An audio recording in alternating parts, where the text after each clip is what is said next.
It takes times. It takes times. Oke. Nah, judulnya adalah hari ini menguji validitas dan reliabilitas instrumen riset pemasaran, ya. Oke, kita mulai dari membahas capaian pembelajarannya dulu. Ini my favorite teachers ya. Anaknya lucu banget. Rizky, silakan Rizky. Baik Pak, untuk capaian pembelajaran hari ini, itu mahasiswa diharapkan mampu melakukan uji validitas isi, uji validitas konstruk, uji validitas konkuren, uji reliabilitas, dan uji logika hubungan antar indikator yang dihipotesiskan dalam rangka merancang instrumen riset pemasaran yang konsisten dan dapat digunakan untuk mengukur apa yang seharusnya diukur sehingga terhindar dari cheating by number. Iya, Rizky masih ingat nggak cheating by number itu apa? Kebohongan angka ya Pak? Ya, kebohongan angka. Jadi dalam rangka menghindari kebohongan angka itulah kita harus bekerja keras ya, memastikan bahwa instrumen yang kita gunakan untuk mengurungkan data itu teruji secara isi validitasnya, secara konstruk, secara konkuren, bahkan reliability-nya, dan juga harus diuji hubungan logika hubungan antar indikator dan variabel yang diproses sistem. Oke, kita lihat quote of the day-nya dulu ya. Silakan Rizky, apa itu quote of the day? Baik, untuk quotes of the day-nya, yang pertama itu ada dari Terry Wilmot, every morning is a beautiful morning. Jadi setiap pagi itu adalah pagi yang indah. Dan yang kedua ada dari Robert Brault, yaitu one key to success is to have lunch at the time of day most people have breakfast. Yaitu salah satu kunci sukses adalah makan siang pada saat kebanyakan orang itu sarapan. Seperti itu Pak. Iya, Pak. Kalau yang pertama sudah pasti lah ya, mengajak kita untuk selalu berpikir positif gitu. Mau bangun pagi udaranya dingin, mau mendung, mau hujan, mau panas, kita harus maknai sebagai beautiful morning. Means that life just begin the morning, and then we have to define our day with the beautiful day. Okay, so this is the first one. The second one artinya apa?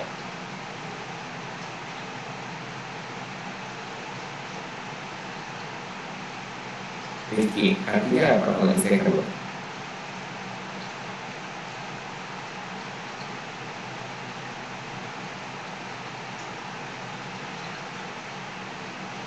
Iya, apa artinya? One key to success is to have lunch at the time of the day most people have breakfast. Ya, salah satu kunci dari sukses itu adalah ketika kita makan siang di saat kebanyakan orang bangun pagi. Kamu tahu artinya apa? Artinya adalah jadilah orang yang selangkah lebih maju, ya betul nggak, dari kebanyakan orang. Nah, oke, baik. Jadilah selangkah lebih maju kebanyakan orang tuh kayak gimana sih, Billy? Nah, jadi kalau orang pada umumnya membaca buku riset pemasaran gitu ya, 2 halaman per hari, ya kamu harus 3 halaman gitu ya. Kalau orang-orang yang pada 3 halaman, ya kamu harus 4 halaman begitu ya. Nah, itu menunjukkan orang sukses. Jadi kamu makan siang saat orang lain pada makan pagi, dan kamu udah menjalankan mereka dong. Jadi sama dengan seperti orang yang terlambat bangun. Kamu sudah menyiapkan segala macamnya, kamu udah sarapan, mereka belum bangun. Jadi kalau makan siang, mereka bangun tidur gitu. Nah itu, mereka tidak akan lebih sukses dari kamu. So, raihlah sukses dengan lebih baik dan selalu menjadi lebih baik. Ya, begitu baik. Kamu serius pisan ah. Nah jadi begitu ya. Itu quote of the day hari ini. Kita lanjutkan dengan penjelasan yang berikutnya ya. Nah, pengantarnya dulu ya dari Sugeng. Ayo dibaca sama Billy. Baik Pak, pengantar menurut Sugeng tahun 2016 yaitu digunakannya metode ilmiah merupakan ciri khas dari penelitian ilmiah. Inti dari metode ilmiah adalah pengumpulan data sebagai bukti empiris. Berdasarkan bukti empiris tersebut, hipotesis nol ditolak atau gagal ditolak. Untuk mengumpulkan data dibutuhkan instrumen riset. Instrumen riset yang digunakan untuk mengumpulkan data harus dapat mengukur apa yang harusnya diukur dalam kurung valid dan konsisten atau dalam kurung reliable. Nah, jadi diulang lagi ya bahwa dari Profesor Sugeng ya 2016 mengatakan bahwa inti dari metode ilmiah itu sebetulnya pada pengumpulan data ya. Kenapa? Karena data yang dikumpulkan itulah yang kemudian berbasis kepada apa yang kita sebut sebagai fakta ya, empirical things, sesuatu yang empiris gitu yang akan kita gunakan sebagai dasar untuk melakukan uji hipotesis. Nah, untuk bisa mengumpulkan data, kita butuh instrumen riset. Instrumen riset yang baik adalah instrumen riset yang dapat mengukur apa yang seharusnya diukur, sekaligus juga konsisten. Begitu. Makanya mengapa menjadi penting sekali ya kita membicarakan instrumen. Karena kalau instrumennya salah, data yang kalian kumpulkan pasti salah. Gitu. Data yang benar itu harus dikumpulkan dari suatu instrumen yang benar. Nah, jadi penting nggak nih belajar bagaimana membuat instrumen yang benar, nggak pakai asal-asalan. Siapa? Billy? Penting Pak. Iya, penting banget. So, Billy terusin, silakan. Baik Pak, pengujian instrumen riset pemasaran menurut Ferdinand tahun 2014, Sugeng tahun 2016, sekarang dan Budi tahun 2017. Pengujian instrumen riset. Yang pertama ada uji validitas instrumen riset, terbagi menjadi 4, yaitu uji validitas konstruk, uji validitas isi, yang dibagi menjadi 2, yaitu uji validitas muka dan uji validitas samping, dan ketiga uji validitas konkuren, lalu yang terakhir adalah uji validitas prediktif. Lalu ada uji logika hubungan antar. Yang kedua adalah uji logika hubungan antar indikator dari variabel yang dihipotesiskan, uji reliabilitas instrumen riset. Nah, banyak banget kan uji-ujinya. Jadi pernah belajar yang mana di antara semua alat uji ini? Yang validitas dan reliabilitas itu Pak, yang pas semester 5. Berarti kalau begitu Billy udah tahu dong uji validitas konstruk itu apa, uji validitas isi, validitas konkuren dan validitas prediktif, udah tahu semua. Baru ini Pak, baru dengar, soalnya pas awal semester 5 tuh kalau nggak salah hanya disebutkan itu uji validitas dan reliabilitas saja Pak. Jadi belum ada terbagi-bagi lagi, belum lebih dalam lagi. Oh, oke, baik. Nah, itulah mengapa di semester ini belajar berbagai macam uji. Kenapa? Karena alat ukur ya atau pengukuran atau instrumen dalam dunia riset pemasaran itu spesifik. Kenapa? Karena yang diukur itu adalah ciri psikologi manusia kan. Karena ciri psikologi manusia itu bersifat abstrak. Nah, jadi Billy itu kan manusia, terdiri atas dua unsur fisik dan unsur psikis. Unsur fisik mah kelihatan, kamu punya rambut, saya lihat kamu ada alis, saya punya mata, punya bulu mata, punya hidung, punya bulu hidung, kayak dan seterusnya. Itu ciri fisiknya seorang Billy. Sampai kalau jelasin semua, ada yang ditutupi juga sama benda semua bisa dilihat dan ditunjukkan pada publik kan ya Bill ya. Itu pribadi, nah, gitu ya. Tapi ada juga yang psikis atau psikologis. Yang psikologis itu nggak tampak Bill, karena yang terkait dengan pikiran, isi perasaan, kemudian niat gitu, dan perilaku tertentu tidak terobservasi, ya kan? Nah, jadinya kemudian instrumen dalam pemasaran karena akan mengukur berbagai macam ciri psikologi manusia seperti persepsi, sikap, kemudian motivasinya, kemudian juga niatnya, kemudian juga loyalitasnya, kepuasannya. Maka kemudian kita butuh diskusi secara khusus tentang instrumen-instrumen ini. Beda kalau kita bicara manajemen keuangan, misalnya gitu. Kalau manajemen keuangan tuh nggak perlu bicara soal instrumen riset kemasan seperti yang kita buat yang seperti sekaku ini gitu, karena data yang mereka gunakan pada umumnya skalanya adalah skala rasio, dan ketika skala rasio gitu dia memenuhi kriteria untuk dioperasikan secara matematika, dan umumnya juga akan menggunakan alat analisis yang serupa. Jadi beda kalau orang-orang keuangan itu melakukan penelitian financial behavior atau perilaku keuangan. Nah, kalau dalam keuangan berarti yang diteliti adalah objeknya ya, berupa bisa aja instrumen keuangan. Objek yang ditelitinya ada instrumen keuangan. Objek yang dinilainya maksudnya ada instrumen keuangan. Tapi objek penelitiannya kan harus responden, harus mereka yang menggunakan instrumen keuangan itu. Ya berarti butuh instrumen seperti yang kita jelaskan sekarang, mirip-mirip dengan apa yang dijelaskan dalam instrumen pemasaran juga. Cuman di dalam setahu saya ya, pengalaman di dunia ini kayaknya belum ada deh mahasiswa yang mengambil topik tentang financial behavior gitu ya. Nah, kalau marketing mah dari dulu emang udah behavior kan, udah consumer behavior, emang gila gitu.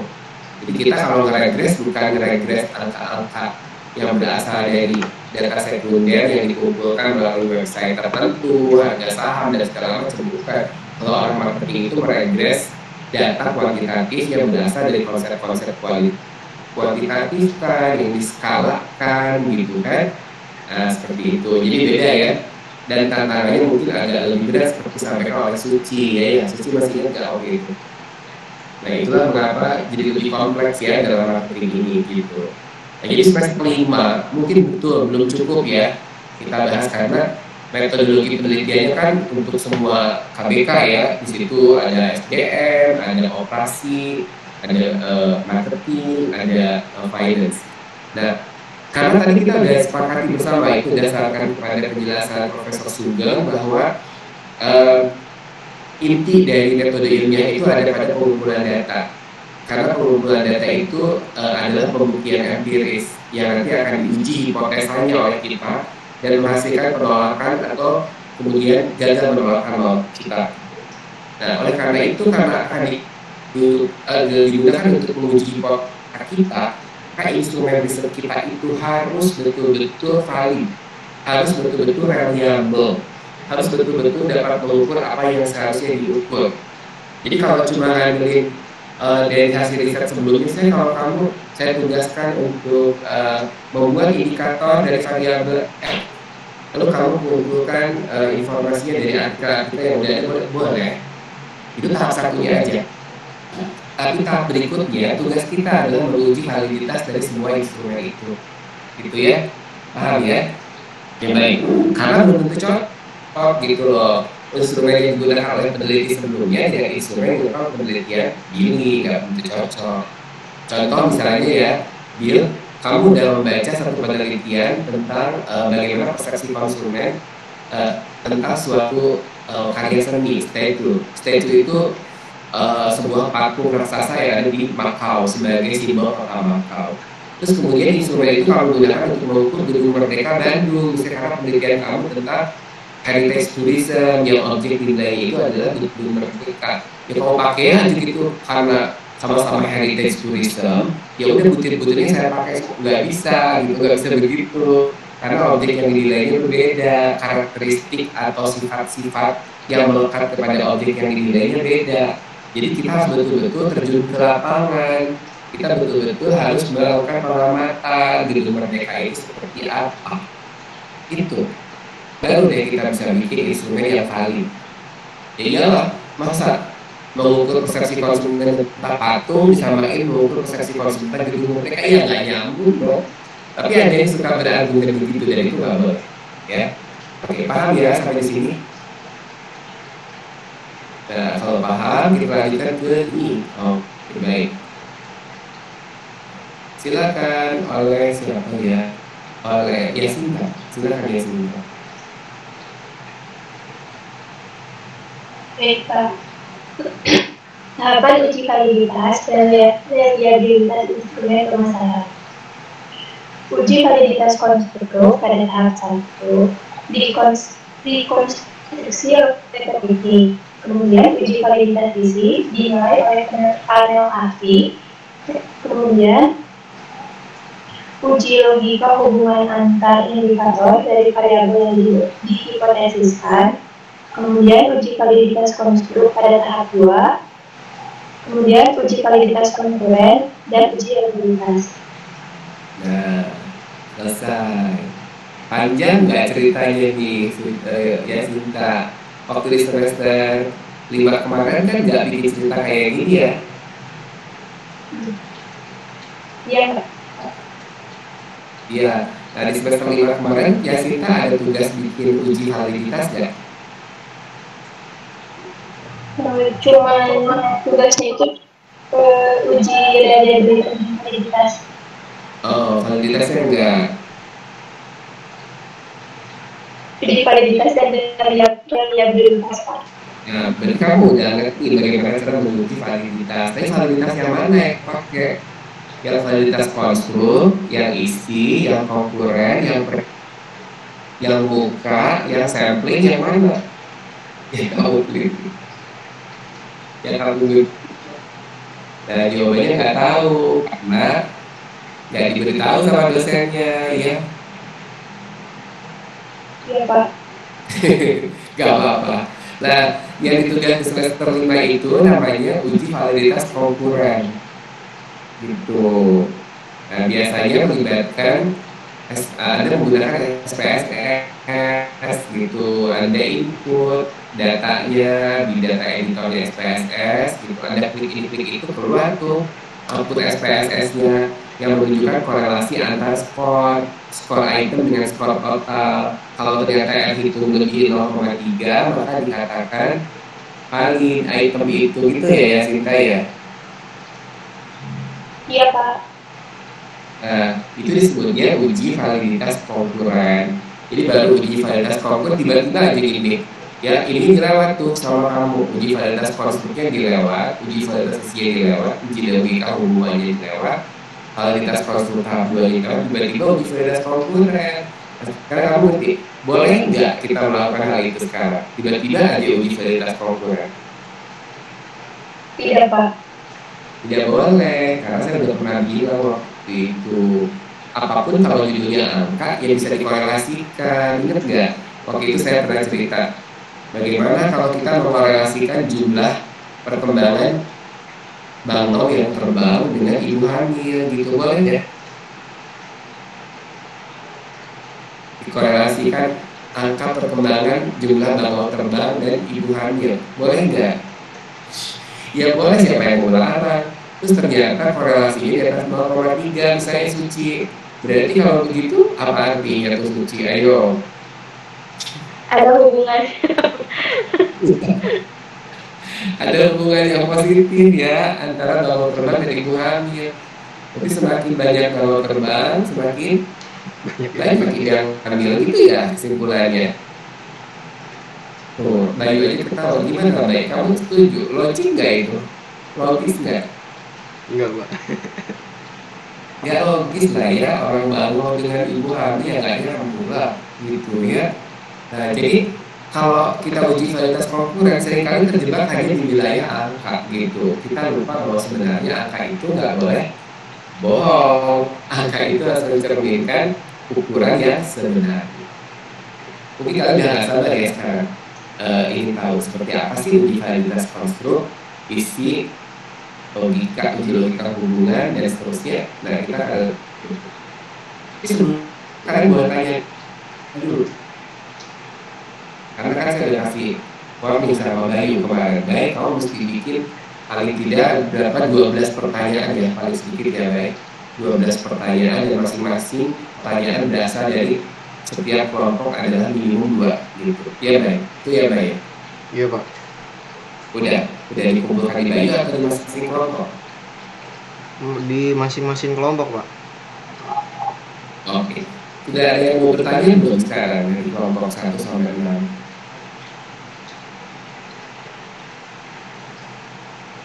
Belum ya? Oke, kalau belum, kita lanjutkan ke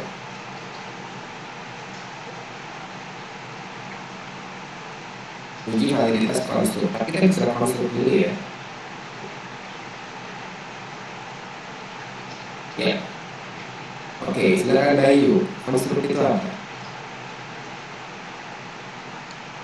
Konstruk merupakan konsep yang abstrak dan sering disebut sebagai variabel laten atau tidak terlihat yang diciptakan dalam penelitian Ini ya, untuk lanjut membangun ya. teori.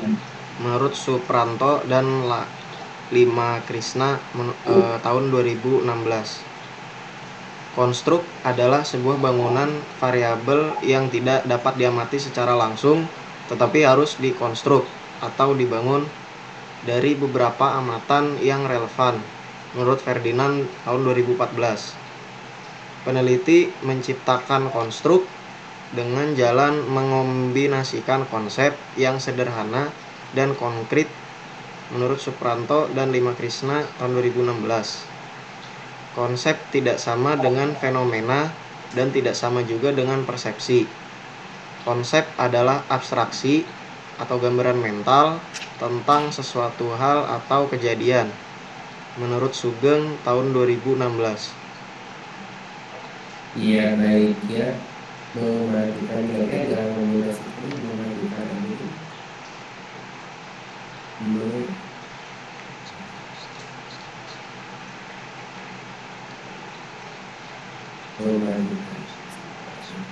Nah, tadi Bayu udah berkain buat kita semua ya. Kalau kita mau bicara uji validitas konstruk, kita harus tahu dulu konstruk. Mungkin selama ini kalian juga dengar ada konstruk, tapi nggak begitu paham ya konstruk itu apa. Jadi konstruk itu merupakan konsep yang bersifat abstrak. Nah, ya gitu kalau gitu konsep itu apa kan jadi gitu ya? Baik jadi aja ceritanya. Ya konsep itu abstraksi dari apa yang diamati oleh manusia. Makanya konsep itu seringkali juga disebut ide atau gagasan yang timbul dalam pikiran manusia setelah manusia itu memikirkannya gitu ya. Gitu. Jadi kayak orang bisa mengatakan, Bayu bisa membedain nggak antara orang sedang berjalan dengan orang sedang berlari? Bisa, Pak. Coba dijelaskan.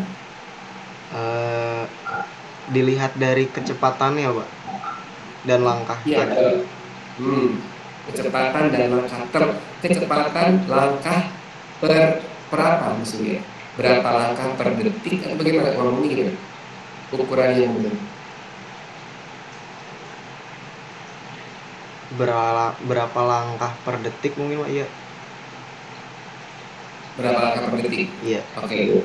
Jadi kamu bisa mengategorikan orang berlari atau jalan itu berdasarkan kepada jumlah langkah dalam detik, gitu ya? Bisa ya? Mengklasifikasikan yang ini lari, yang ini jalan. Oke, baik. Nah, Bayu baru aja memikirkan tentang arti lari dan arti jalan. Itu jalan dan lari. Jadi kalau awalnya kata jalan dan lari itu dari mana oleh siapa pertama kali saya nggak tahu ya. Tapi itu sebetulnya adalah nama konsep lari, jalan. Itu adalah nama sebuah konsep yang diciptakan untuk mendeskripsikan hasil abstraksi manusia tentang peristiwa itu. Jadi zaman dulu ya gitu dulu banget saya nggak tahu berapa ribu tahun lampau, berapa juta tahun lalu saya nggak tahu tercipta kata itu untuk pertama kali. Intinya adalah akibat karena manusia dengan penglihatannya, dengan indrawinya gitu digunakan untuk mengumpulkan sejumlah informasi yang terlihat, yang dapat diidentifikasi, yang kemudian diabstraksikan itu dipikirkan secara mental sehingga menghasilkan suatu gambaran yang spesifik tentang kegiatan. Sehingga kalau bisa bilang itu lari, yang ini jalan. Nah, kalau lari dan jalan itu di level konsep, itu menjadi abstrak lagi. Nah, untuk supaya menjadi konkret, maka harus menjadi ukuran-ukuran. Ukuran-ukuran itulah kemudian yang kita sebut operasionalisasi variabel itu. Seperti yang tadi Bayu bilang, misalnya, untuk seseorang dikatakan lari, maka ukurannya adalah minimum sekian langkah per detik. Untuk orang dikatakan jalan, maka sekian langkah per detik. Nah, itu sebenarnya adalah klasifikasinya yang lebih konkret karena bisa diamati. Gitu. Nah, tugas kita tuh sekarang sebenarnya adalah membangun konstruk berdasarkan pada hasil pengamatan yang merupakan abstraksi gitu atau pekerjaan mental gitu yang secara sistematis dan terstruktur dilakukan oleh seorang peneliti. Contoh yang tadi, contoh tadi itu ya, Billy yang saya contohkan buat Billy tadi apa? Kalau Yang seni Pak, yang karya seni dengan apa? Gedung Merdeka. iya, kalau Billy ingin membuat instrumen untuk mengukur persepsi konsumen tentang kualitas keaslian gedung Merdeka dengan kualitas keahlian patung di Makau gitu, beda atau sama? Beda Pak. Ya, jadi kamu harus membangun konstruk sendiri gitu. Nah, konstruknya itu adalah sebut aja misalnya keaslian bangunan bersejarah gitu. Nama konstruknya itu keaslian bangunan bersejarah. Nah, keaslian bangunan bersejarah itu bukan beda dengan keaslian patung bersejarah gitu. Ketika kamu harus membangun konstruk keaslian bangunan bersejarah, mulailah dari kamu itu melakukan pengamatan secara terstruktur dan sistematis pada gedung yang bersangkutan gitu ya. Semuanya kamu harus keluarkan, ada dimensi nggak ya, oh ada dimensinya nih, dari dimensi itu nanti kamu keluarkan lagi ada nggak indikator-indikator dari setiap dimensi yang kamu bisa keluarkan. Nah, jadi sejalan ceritanya akan seperti itu nggak cuma bisa nyontek dari artikel ilmiah yang ada kan, nggak bisa ya, kayak seperti itu tuh nggak bisa. Jadi kita harus ada di lapangan, kita harus mengamati supaya untuk membuat agar proses mental bekerja dengan benar gitu dan menghasilkan kesimpulan yang benar. Jadi bangunan konstruk kamu itu dibuat itu berdasarkan konstruksi yang kamu buat sendiri. Jadi mulai dari fondasinya, kemudian dindingnya gitu, atapnya itu yang bikin diri sendiri gitu. Idealnya begitu. Tapi untuk mahasiswa S1 pada umumnya tidak sampai apa ya serinci yang saya sampaikan tadi karena ada batasan-batasan waktu penelitian ya. Jadi nanti kita akan lihat bagaimana menyikapi hal seperti ini. Oke, sampai dari sini ada yang tanya nggak?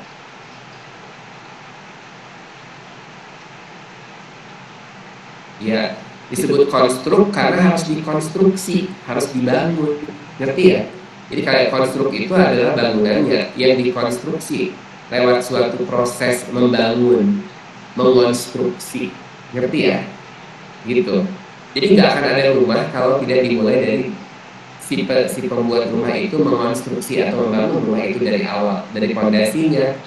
Ya kalau rumah itu dimensinya adalah satu fondasi, dua dinding, tiga atap, kemudian keempat adalah pintu dan jendela dan seterusnya, ya bisa jadi itu dimensi-dimensinya atau bisa jadi itu indikator-indikator rumah. Jadi rumah itu dikatakan sebuah rumah kalau misalnya gitu ya, satu memiliki fondasi, dua ada dindingnya, tiga ada atapnya, empat ada pintu dan lima ada jendela. Itu bisa ya, baru dikatakan sebuah rumah. Nah, rumah itu adalah konstruk gitu. Tapi dalam konteks penelitian eksakta gitu tidak disebut sebagai konstruk karena rumah itu bersifat apa? Tidak bersifat abstrak. Rumah itu bersifat konkret. Makanya rumah tidak disebut konstruk gitu. Tapi yang disebut konstruk itu yang mana? Yang bersifat abstrak, yang harus dibangun dengan abstraksi ya, dengan keterlibatan dari mental atau kualitas mental seseorang. Ya, disebut juga gambaran mental. Oke, baik. Hampir cuma dianalogikan biar gampang aja dengan rumah gitu ya. Baik, paham ya? Kalau paham kita lanjutkan ke yang berikut. Oke, Bayu ya. Sok kagok, udah baik mau baca ini.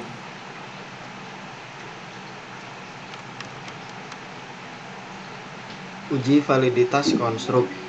Validitas konstruk mengilustrasikan kemampuan sebuah instrumen dalam menjelaskan sebuah konsep. Menurut Ferdinand tahun 2014. Validitas konstruk menunjuk kepada sejauh mana instrumen riset mencerminkan konstruk yang diperkirakan mendasari instrumen dan sejauh mana hal itu didasarkan pada teori mengenai konstruk tersebut. Menurut Sugeng tahun 2016. Ya, oke, baik. Jadi validitas konstruk menunjuk kepada sejauh mana instrumen riset mencerminkan konstruk yang diperkirakan mendasari instrumen yang dan sejauh mana hal itu didasarkan pada teori mengenai konstruk tersebut.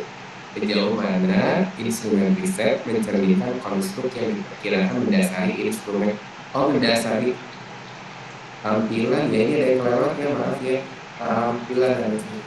tampilan instrumen, dan sejauh mana ini pertimbangan mencerminkan apa tadi, mendasari tampilan instrumen. Ini saya kasih ini singkatin dulu biar kalian nanti punya gambaran.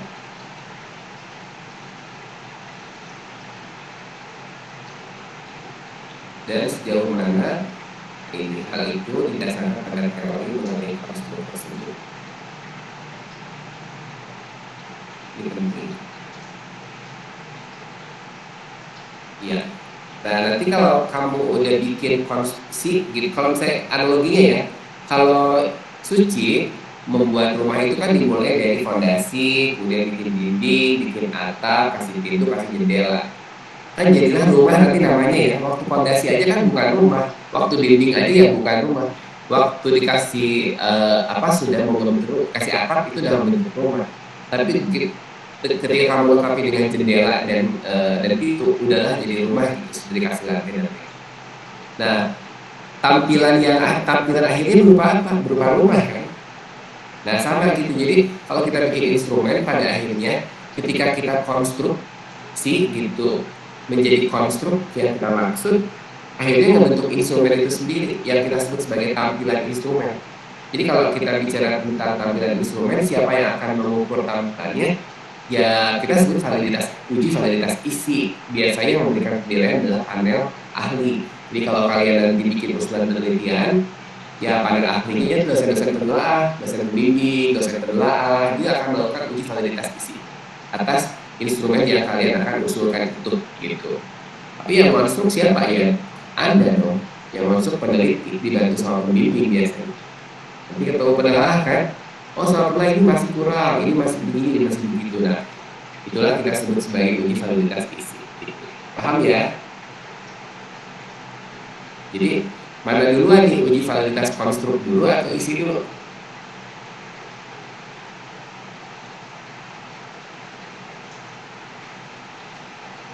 Hai, yuk uji validitas mana dulu? Konstruk dulu, Pak.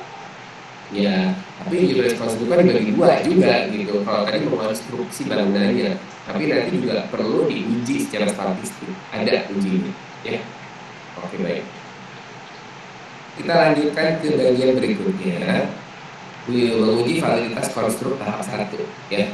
Bagaimana langkah-langkahnya? Boleh Sylvia, silakan Sylvia.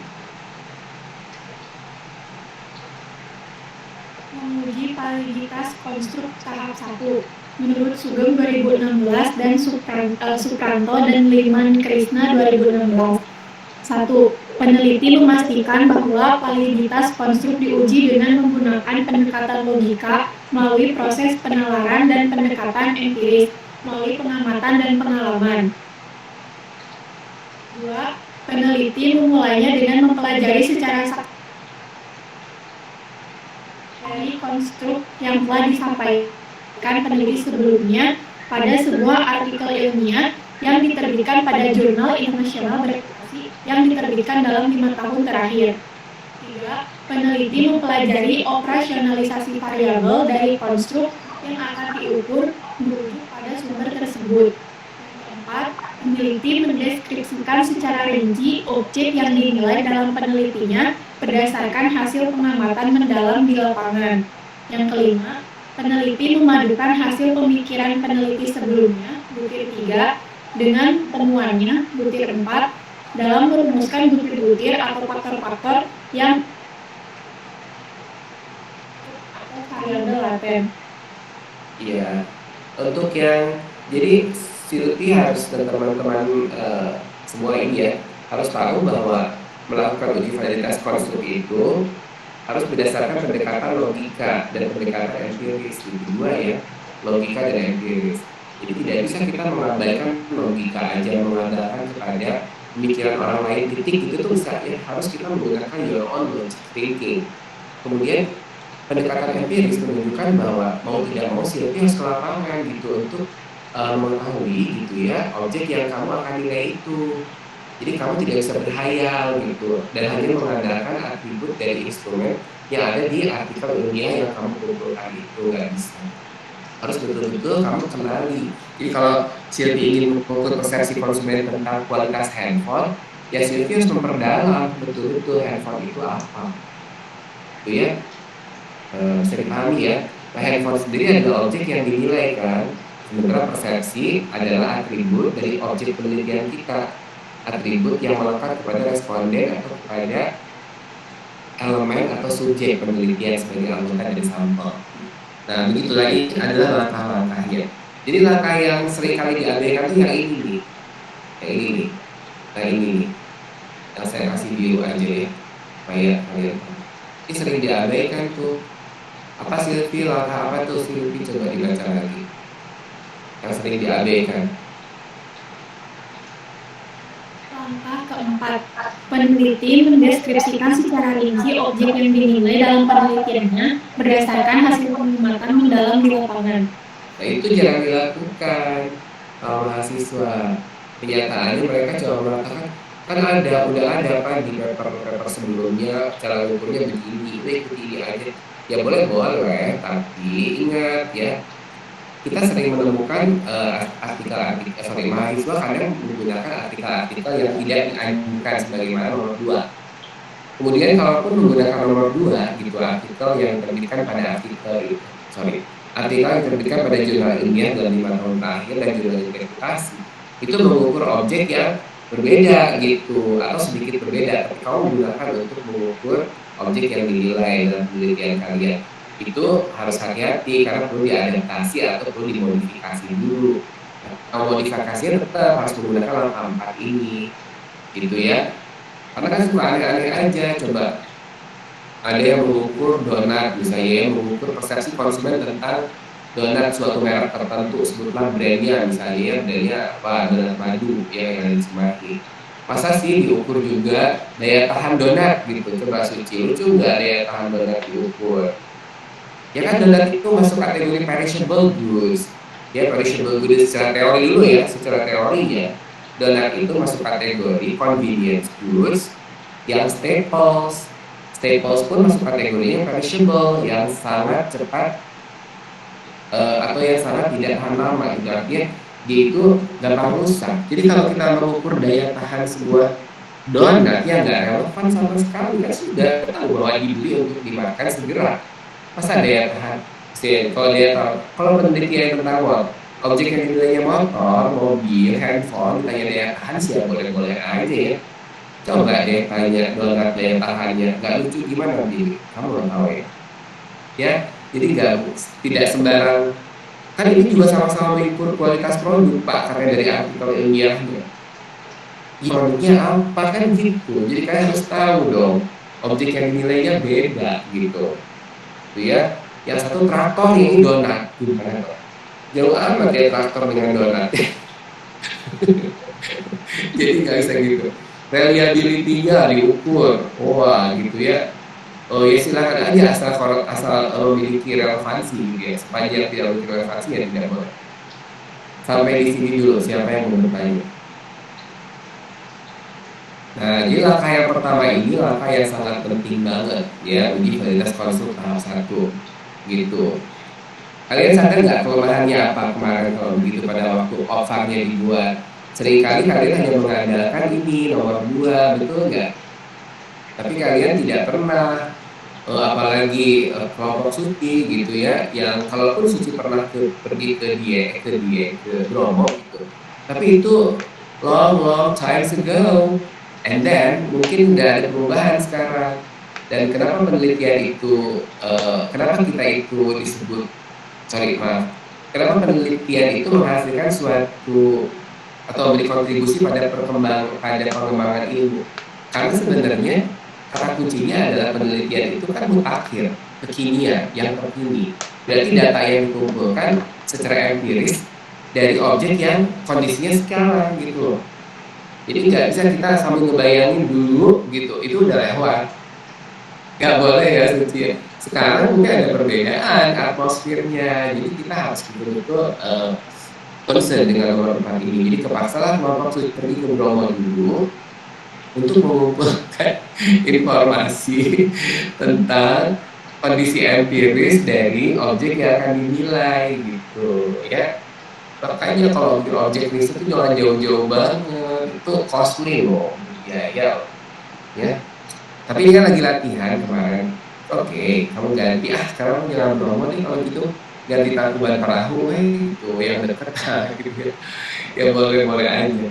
Tapi intinya kan kita mau mengumpulkan data empiris untuk menguji hipotesis. Kalau kamu nggak pernah tahu aspek empirisnya, jadi berhayal, betul kan? Nanti uji hipotesisnya gagal karena data yang dikumpulkan tidak mewakili kondisi empirisnya, sehingga kembali lagi cheating by number, angka itu menjadi bohong gitu, balik lagi. Susah nggak? Susah. Enggak dong, nggak ada yang susah ya. Oke, gimana Bay? Senang Bay?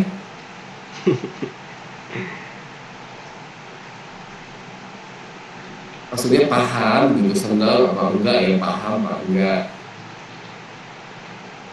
Paham, Pak. Oke, ada pertanyaan nggak sampai dengan yang slide ini dulu?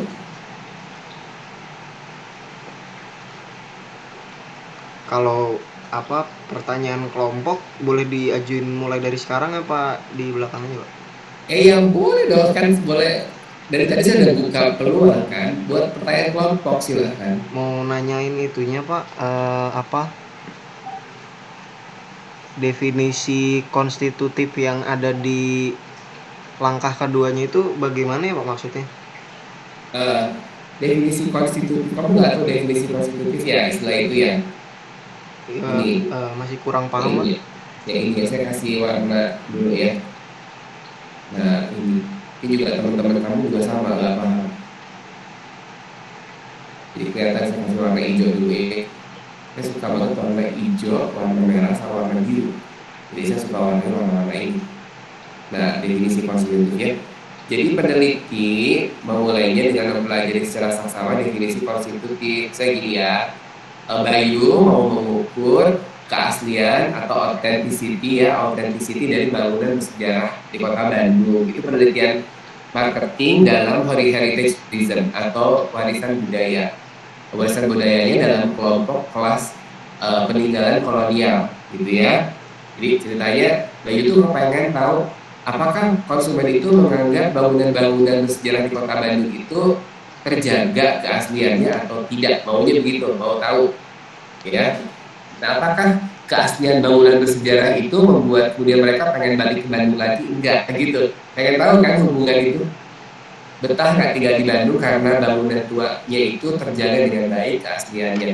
Ini penting loh dalam penelitian heritage tourism, karena kan semakin tinggi kemauan untuk kembali ke kota yang sama itu akan menyebabkan devisa kita bertambah, pendapatan negara kita bertambah. Jadi tourism itu penting banget untuk, apalagi tourism itu kan salah satu primadonanya nawacita ya, yang digaungkan oleh Presiden Jokowi gitu di dalam 10 tahun terakhir ini.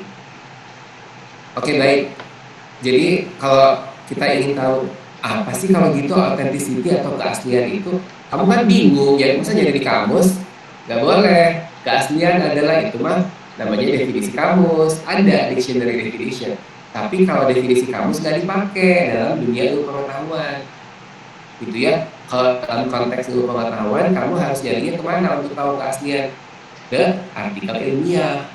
Nah, kamu kumpulkan secara pendekatan arsitektur gitu, keaslian itu apa sih definisinya, gitu ya. Oh ini nih secara keilmuan arsitektur itu. Kalau secara planologi ada nggak arti keaslian? Oh secara pendekatan planologi kayak gini. Kalau secara marketingnya ada nggak? Kamu cari jurnal marketing.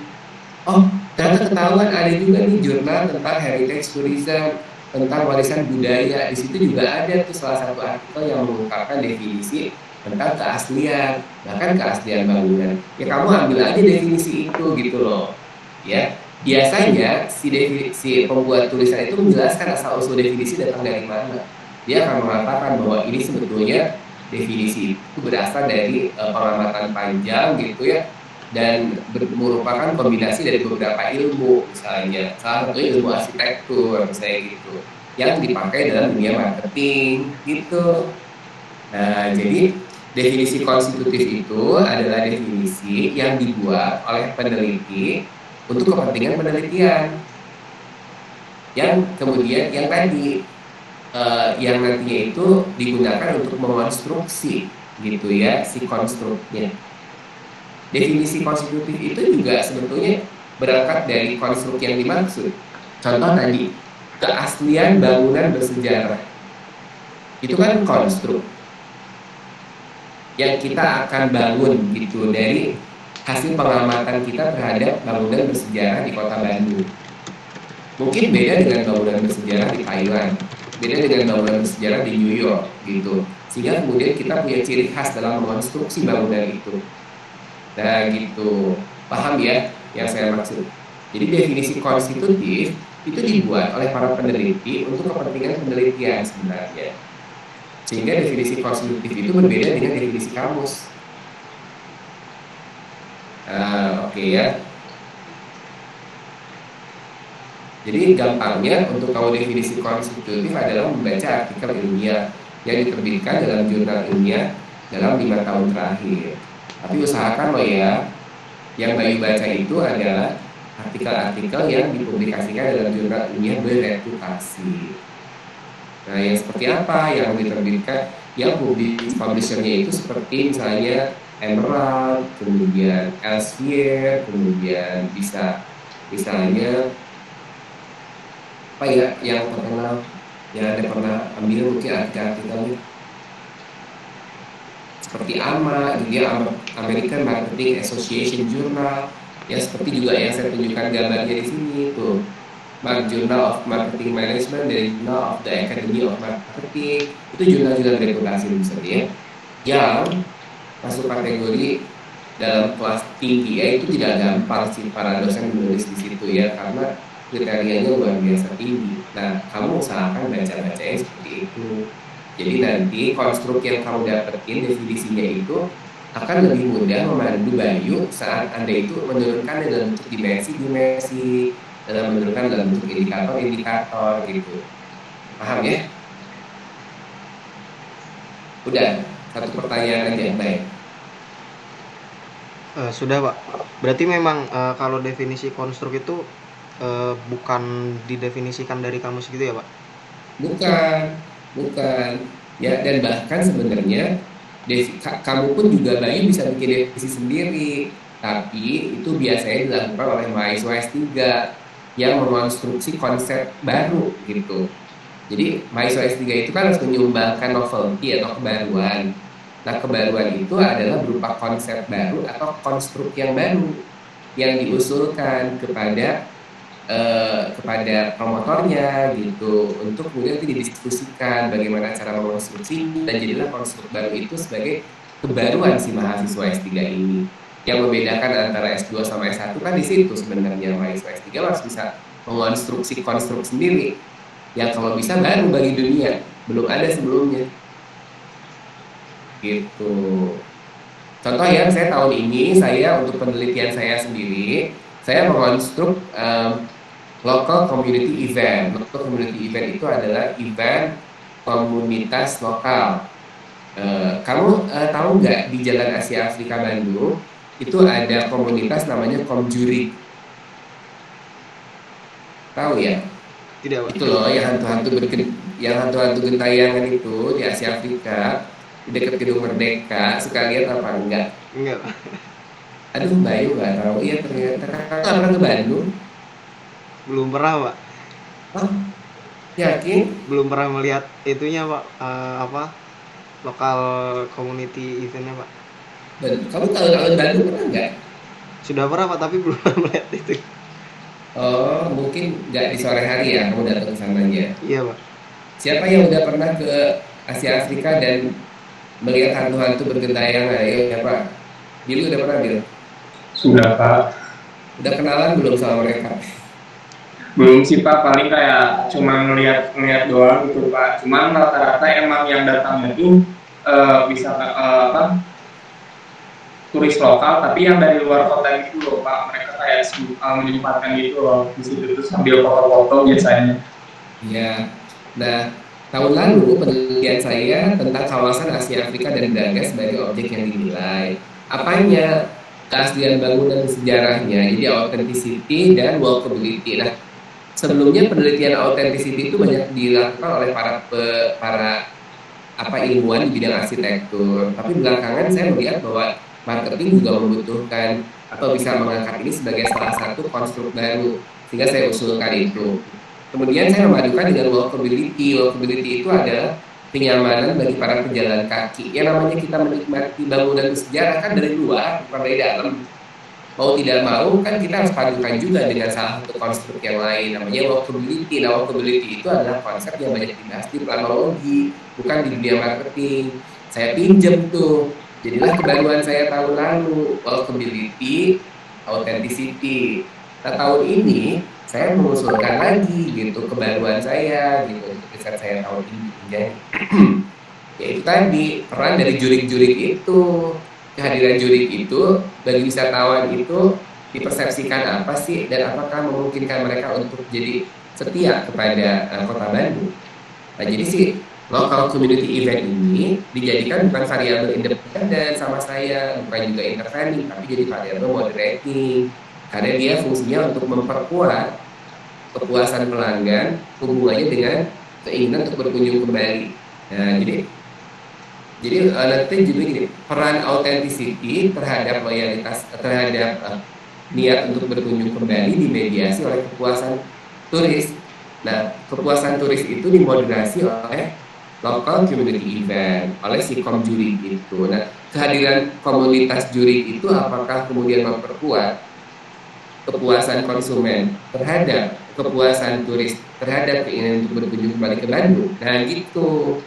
Itu sebenarnya model-model seperti itu loh, itu dianggap sesuatu kontribusinya besar, karena nanti pemerintah kota kita itu jadi punya gambaran yang tadinya nggak pikir sama sekali. Kan awalnya Komjuri itu diabaikan tuh, tidak diapa-apain, dianggap agak mengganggu kota gitu, keindahan kota. Tapi sekarang malah sudah dalam pembinaan dinas pariwisata kota Bandung. Tapi mereka tidak punya hasil, tidak punya riset apapun gitu. Jadi mereka cuma punya mengambil keputusan berdasarkan apa ya?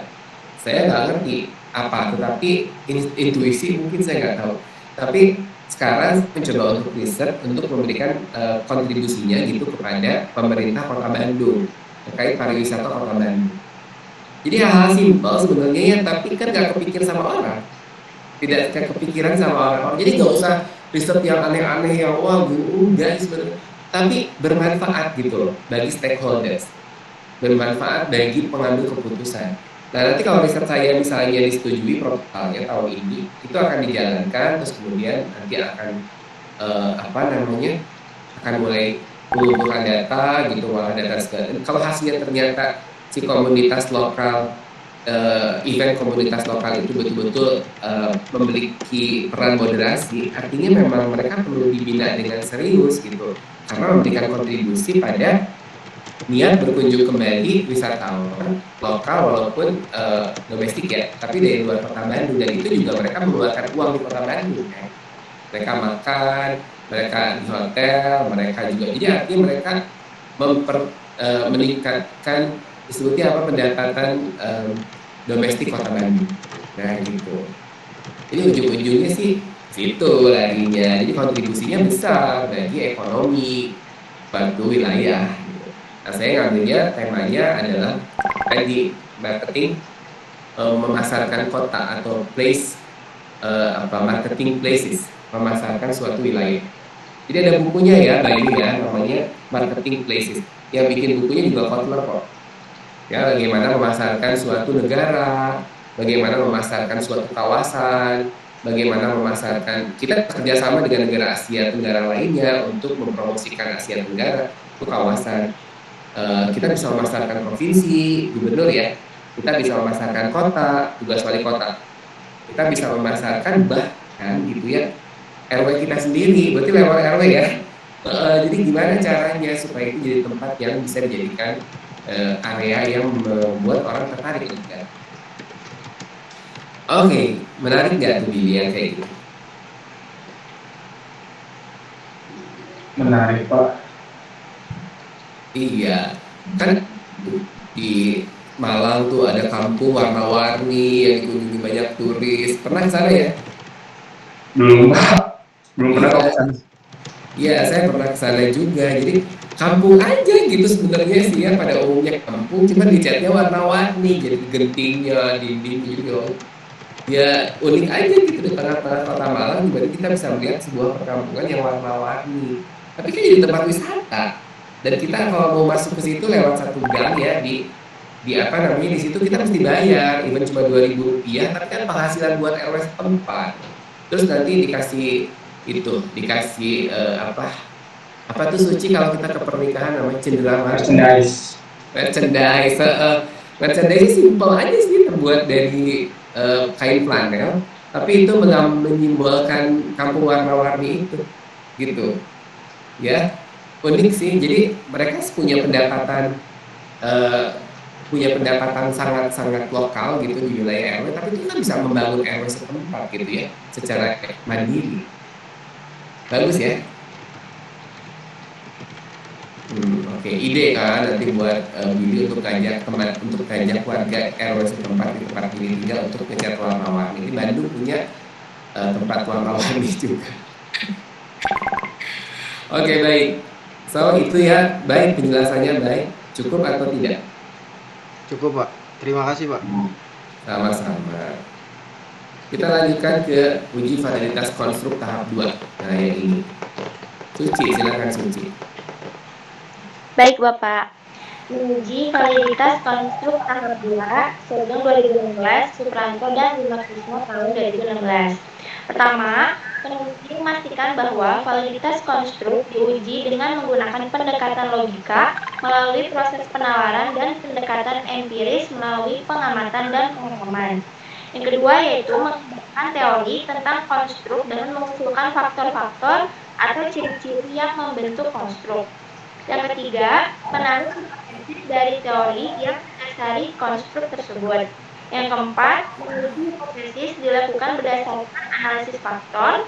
Yang kelima, analisis faktor menghasilkan informasi tentang hubungan antara faktor yang saling berhubungan. Dan yang keenam, sebuah faktor atau butir yang tidak lain adalah pernyataan pada kuesioner dinyatakan valid sebagai pembentuk konstruk jika nilai korelasinya lebih dari 0,5. Nah, kalau ini sebetulnya pekerjaannya gampang. Asal udah ngelewatin validitas konstruk tahap 1 dulu. Yang susah itu yang uji validitas konstruk tahap 1, yang paling susah sebenarnya. Kalau ini mah tinggal menggunakan SPSS aja gitu. Ini udah ada contohnya kan di website ya. Contoh-contohnya ya, dengan data-data seperti ini, terus langkah-langkah di SPSS seperti apa dijelaskan juga kan oleh saya di slide-slide-nya. Sampai kemudian interpretasinya juga ada di situ gitu.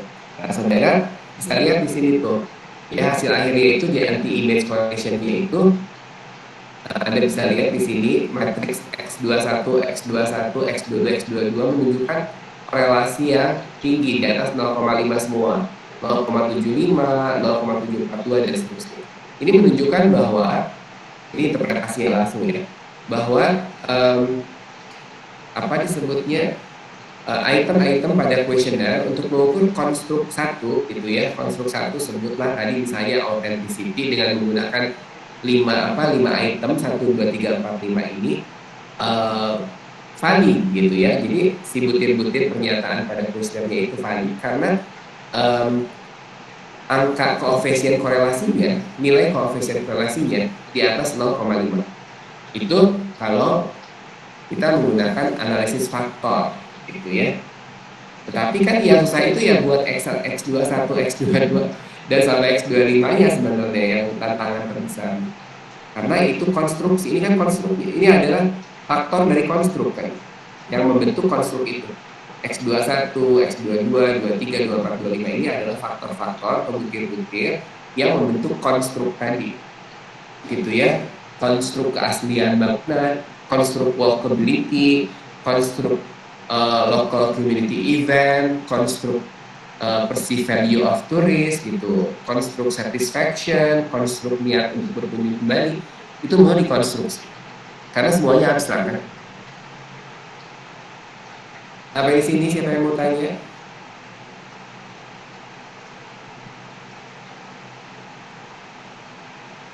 Ini langsung di copy dari bukunya ya, bukunya Profesor Supranto dan Profesor Lima Kresna.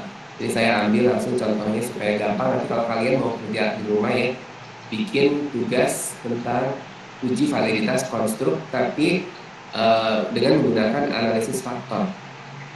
Tapi jangan lupa bahwa ada tahap yang mendahului ya, tidak tiba-tiba uji analisis faktor itu enggak. Oke, sampai di sini siapa yang mau tanya dulu?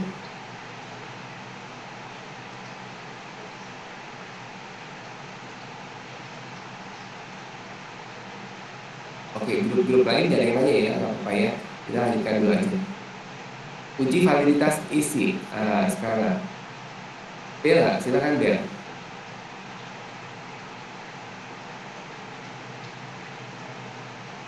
Baik, Pak.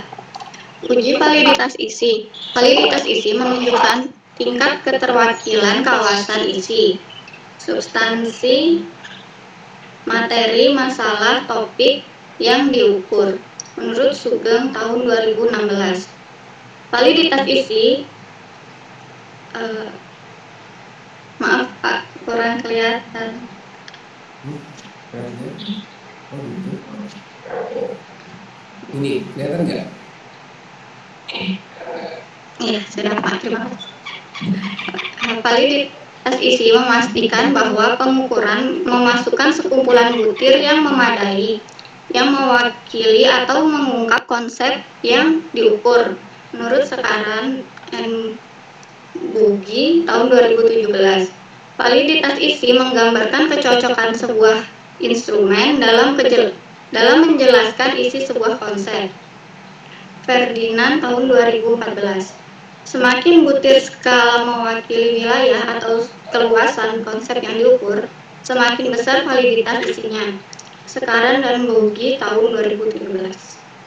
Nah, gitu. Kita akan coba jelaskan lewat gambar ini ya, supaya lebih mudah untuk dipahami. Silakan Bella.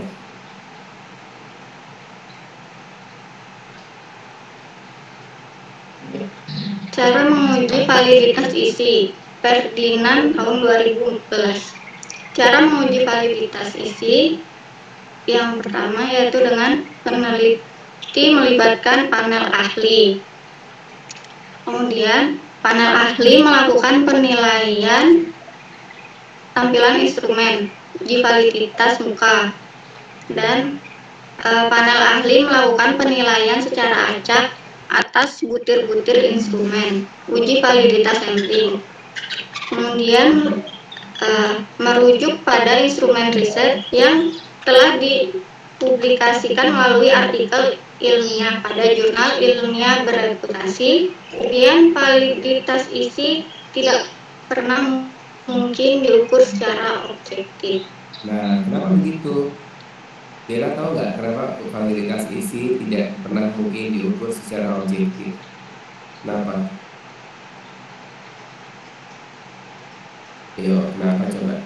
Karena validitas isi itu dilakukan oleh panel ahli, yang dimana panel ahli itu kan bukan penelitinya sendiri sebenarnya, tapi yang kita anggap ahli yang mengerti tentang konstruk yang kita sedang akan ukur gitu. Gimana kalau konstruknya itu adalah konstruk baru yang peneliti usulkan? Ya bahkan si panel ahlinya juga kan tidak pernah punya pengalaman dengan konstruk itu.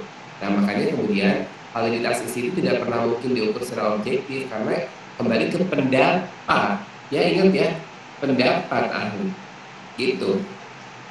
Kalaupun ahli itu menggunakan instrumen riset yang telah ada dipublikasikan dalam artikel ini, kan cuma sebagai pedoman agar tidak terlalu jauh dari dari apa yang sudah pernah dilakukan oleh para peneliti sebelumnya gitu, cuma begitu aja ya. Jadi yang ini tuh sebenarnya uji validitas isi ini penting dilakukan, karena bagaimanapun kan seorang peneliti nggak bisa hidup sendirian.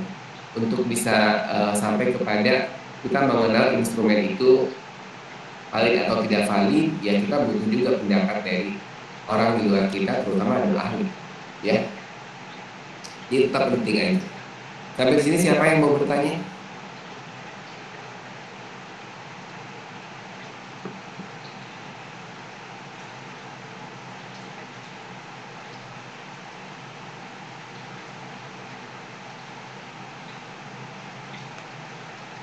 Nggak ada. Berarti ngerti ya. Nah, oke, kita lanjutkan ke, nah ini ya. Ini udah pernah kita lakukan kemarin dulu ya. Amalia, silakan Amalia.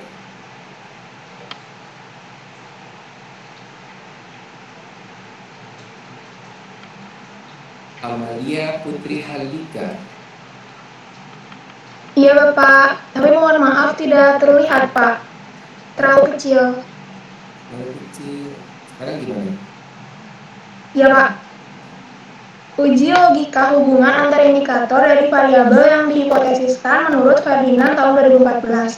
Tidak dilakukannya uji logika hubungan antar indikator dari variabel yang dihipotesiskan adalah salah satu penyebab timbulnya kebohongan angka atau cheating by number. Selain kurang cermatnya pelaksanaan uji validitas isi, terutama validitas muka. Solusinya adalah peneliti wajib melakukan kedua uji tersebut. Uji logika hubungan antar indikator dapat dilakukan dengan membuat simulasi semakin yang menghubungkan butir-butir pernyataan dari variabel yang dihipotesiskan. Nah, pada waktu sebelum UTS kita sudah mencoba ya melakukan simulasi ya. Ini bukan pelaksanaan, jelek amat sih, pelaksanaan. Ya. Oke, Amalia, dari apa yang Anda baca barusan itu, apa yang mau ditanya? Karena sebenarnya simulasinya udah pernah ya.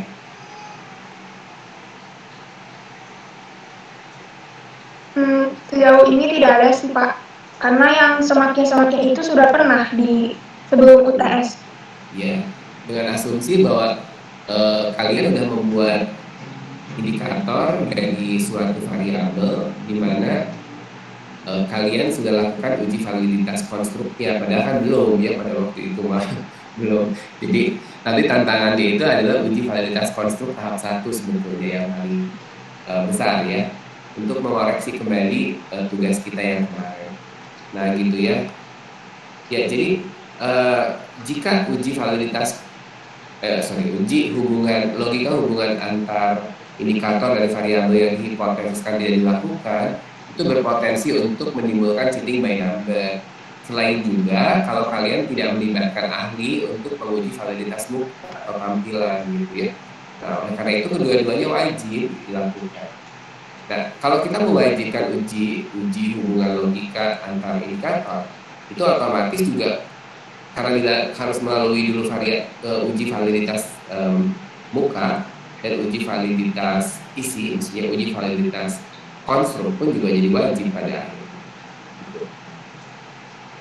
Oke. Yang tadi jadi tidak masuk akal ya Amalia ya. Semakin banyak bangau yang terbang, semakin banyak ibu hamil. Itu jadi tidak nyambung ya. Iya Bapak. Ya harusnya apa dong? Semakin banyak bangau terbang, semakin besar populasi. Semakin besar populasi. Kalau itu kan mengindikasikan besarnya populasi, bukan sebab akibat. Kalau itu bukan, ya semakin banyak bawal terbang mengindikasikan populasinya yang besar, semakin besar, bukan hubungan sebab akibat kalau itu. Ya bukan, beda lagi. Oke, gak usah dijawab ya. Yang penting kamu ngerti bahwa tadi itu kok nggak masuk akal ya gitu ya. Oke, baik, kita lanjutkan ke yang berikutnya. Masuk ke uji validitas konkuren dan prediktif ya. Oke. Yola, Vivi, Octavia, yang mana? Jelek gak apa-apa. Yolanda. Iya Pak. Mana orangnya?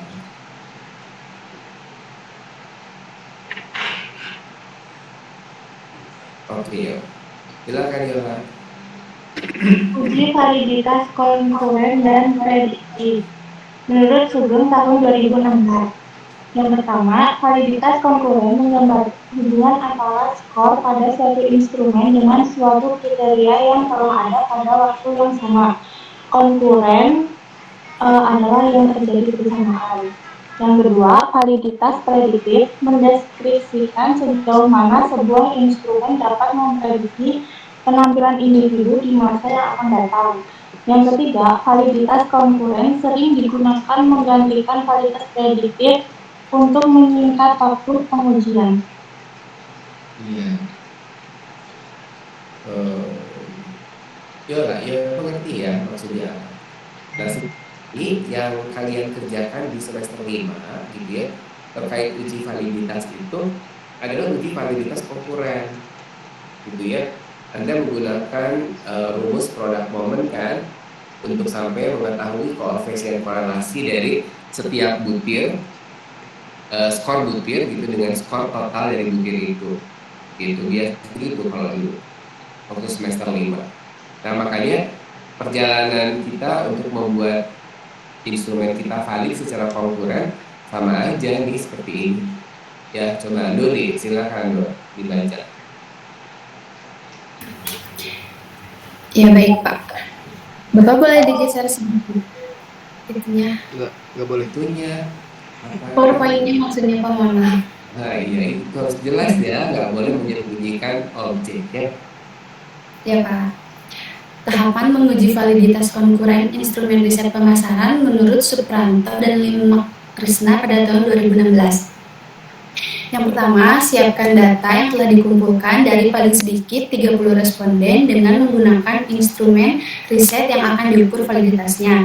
Yang kedua, pastikan bahwa data tersebut terdiri atas skor setiap butir untuk setiap responden, serta total skor untuk semua butir untuk setiap responden. Yang ketiga, masukkan data ke dalam data editor SPSS. Yang keempat, klik analyze, correlate, dan bivariate. Yang kelima, pindahkan semua data ke dalam kolom variabel pada kotak bivariate correlation. Yang keenam, klik OK. Yang ketujuh, interpretasikan hasilnya dengan menggunakan area bahwa butir-butir yang dinyatakan valid secara konkuren adalah butir-butir yang mempunyai nilai korelasi lebih dari 0,3. Ya, dalam buku tertentu 0,3, buku tertentu lainnya 0,5 gitu, semua dapat diterima. Yang penting ada sumbernya. Nah, ini tugas yang seperti ini pernah dilakukan di semester 5 dulu. Ya kan? Tuh, jadi ini nggak usah dijelaskan secara rinci lah ya. Oke, baik. Ngerti ya, sampai dengan di sini kayaknya emang nggak ada yang tanyain teknis banget. Betul nggak lo? Iya Pak, betul. Atau Lori punya pertanyaan lain? Tidak Pak, sepertinya masih cukup dulu. Wah, keren ya, di bab ini dan ini kayaknya bakal bagus-bagus nilainya ya, karena jarang sekali orang bertanya kecuali bayi sendiri. Oke, baik. Kita lanjutkan ke uji reliabilitas instrumen. Ya, kita ke Mulfa. Mana Mulfa? Silakan. Hadir Pak, mohon maaf nggak on, soalnya putus-putus kalau di on Pak. Iya, silakan. Jaringannya. Uji reliabilitas instrumen riset pemasaran. Reliabilitas suatu pengukuran menunjukkan sejauh mana pengukuran tersebut tanpa bias, tanpa kesalahan, sehingga menjamin konsistensi pengukuran di sepanjang waktu serta di berbagai butir pada instrumen tersebut. Sekarang dan Bogi 2017. Sebuah instrumen dinyatakan reliable jika hasil pengukuran yang berulang menunjukkan konsistensi. Ferdinand 2014. Instrumen yang dinyatakan valid sudah pasti reliable meskipun tingkat reliabilitasnya berbeda-beda.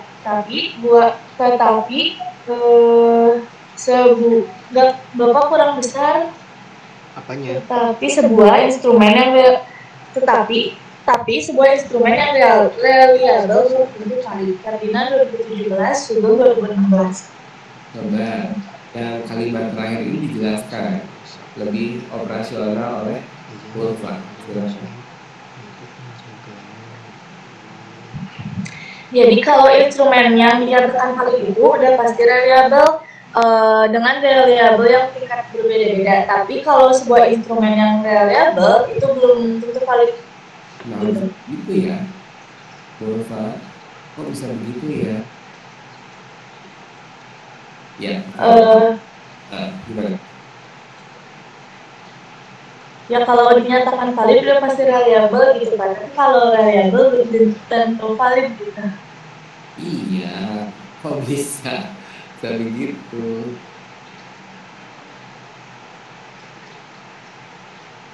Ya, oke baik. Sekarang saya mau tanya, ini ada timbangan kebetulan gambarnya di sini ya. Billy, kalau kita mau tahu ukuran berat dari setumpuk kenari yang ada di gambar itu, maka alat ukurnya adalah apa? Timbangan. Timbangan, betul. Alat ukurnya timbangan. Sekarang ada, kamu gunakan timbangan. Misalnya sebutlah kamu punya tiga timbangan. Tiga timbangan itu kamu jajarin, terus kamu gunakan untuk mengukur kenari. Ya, oke. Pada waktu bersamaan. Jadi giliran maksudnya di pagi hari ya. Pukul 7 pagi kamu pakai timbangan satu, kamu catat hasilnya berapa, kamu pakai timbangan dua, catat hasil berapa, timbangan tiga hasil berapa. Mungkin sama, mungkin beda, gitu ya. Kok bisa? Yaitu sekarang saya tanya ya, kenapa bisa sama, kenapa bisa beda? Sama itu kalau memang gitu ya, dalam konteks, sorry, maaf, jangan sama bedanya dulu deh. Timbangan itu, mau timbangan satu, timbangan dua, timbangan tiga, ada alat ukur untuk mengukur apa yang seharusnya diukur, bener nggak? Iya, Ya, Pak. ya artinya timbangan itu adalah instrumen yang valid untuk mengukur berat kenari. Setuju dengan saya? Iya, Pak. Ya, artinya kalau kemudian kita gunakan alat ukur yang tepat, sudah dipastikan valid. Nah, kalau sudah valid, dipastikan reliable. Tapi reliabelnya itu gitu tidak akan selalu sama persis sama karena karakter dari timbangan satu 2 3 itu mungkin berbeda-beda. Contoh misalnya kalau timbangan satu ya kalau digunakan, misalnya kamu catat saat begitu kamu masukkan ke dalam timbangan, kemudian dikasih ukuran, ternyata konsisten dalam 3 hari timbangan satu itu setiap jam 7 pagi menunjukkan angka 1 kilogram. Tapi begitu timbangan dua, hari ini sekilo, besok masih sekilo, besoknya lagi kok turun, jadinya 990 gram, turun 10 gram. Timbangan tiga malah naik 10 gram pada hari ketiga. Berarti kalau begitu, sudah pasti alat ukurnya valid, tapi bisa jadi tidak reliable. Tetapi alat ukur yang reliable sudah pasti valid. Gitu apa dibalik? Dibalik. Ya, yang valid itu sudah pasti reliable, cuma reliabilitasnya tidak sama gitu, ngerti ya? Tetapi, tetapi ingat, yang reliable itu belum tentu valid. Setuju nggak sih? Setuju.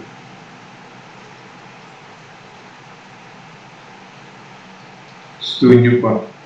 Kenapa pilih setuju? Karena sudah valid, Pak. Hmm? Karena ya sudah valid, Pak. Dengan Pak. Ya, misalnya ada alat ukur yang konsisten, ya hasilnya gitu. Contoh misalnya gini nih, saya mau kamu mengukur panjang meja dengan menggunakan ini apa jengkal ya, menggunakan jengkal, oke ya, oke pakai jengkal. Berapa jengkal? 5 jengkal. 5 jengkal ini siapa? 5 jengkal Billy, ya. Dengan meja yang sama gitu, besok kamu ukur lagi meja itu dengan jengkal kamu, masih 5 jengkal lagi. Hari ketiga kamu ukur lagi dengan jengkal, dapat lagi 5 jengkal. Oh, Billy-nya nggak berubah, mejanya nggak berubah. Dan pertanyaannya, Pak, reliable nggak tuh ukurannya?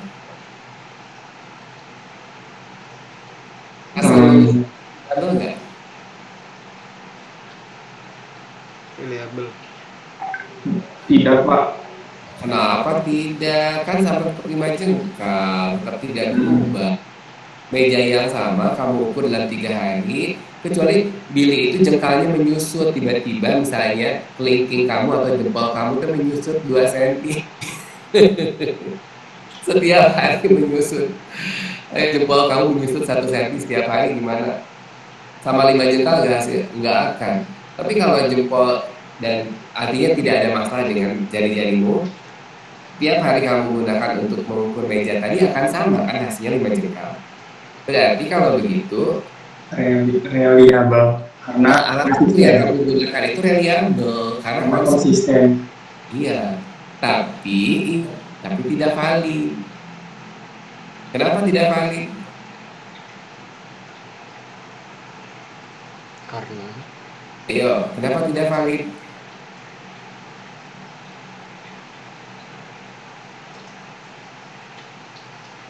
Aduh, karena jengkal kita tidak diperbolehkan untuk mengukur sesuatu.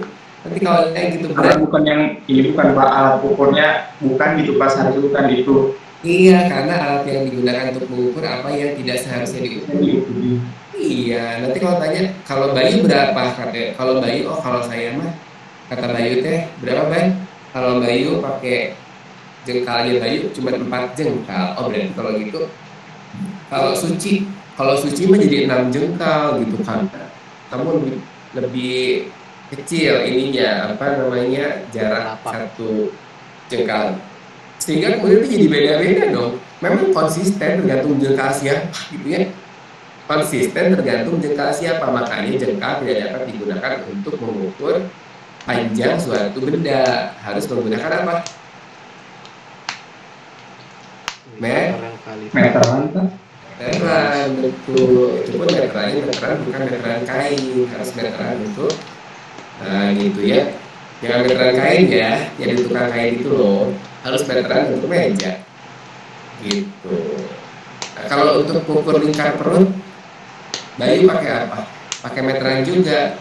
Kayak meteran kain. Ya nggak bisa juga kan, meteran kain juga penggaris panjang gitu ya. Gimana cara mengukur lingkar perut kita? Ya nggak akan valid juga.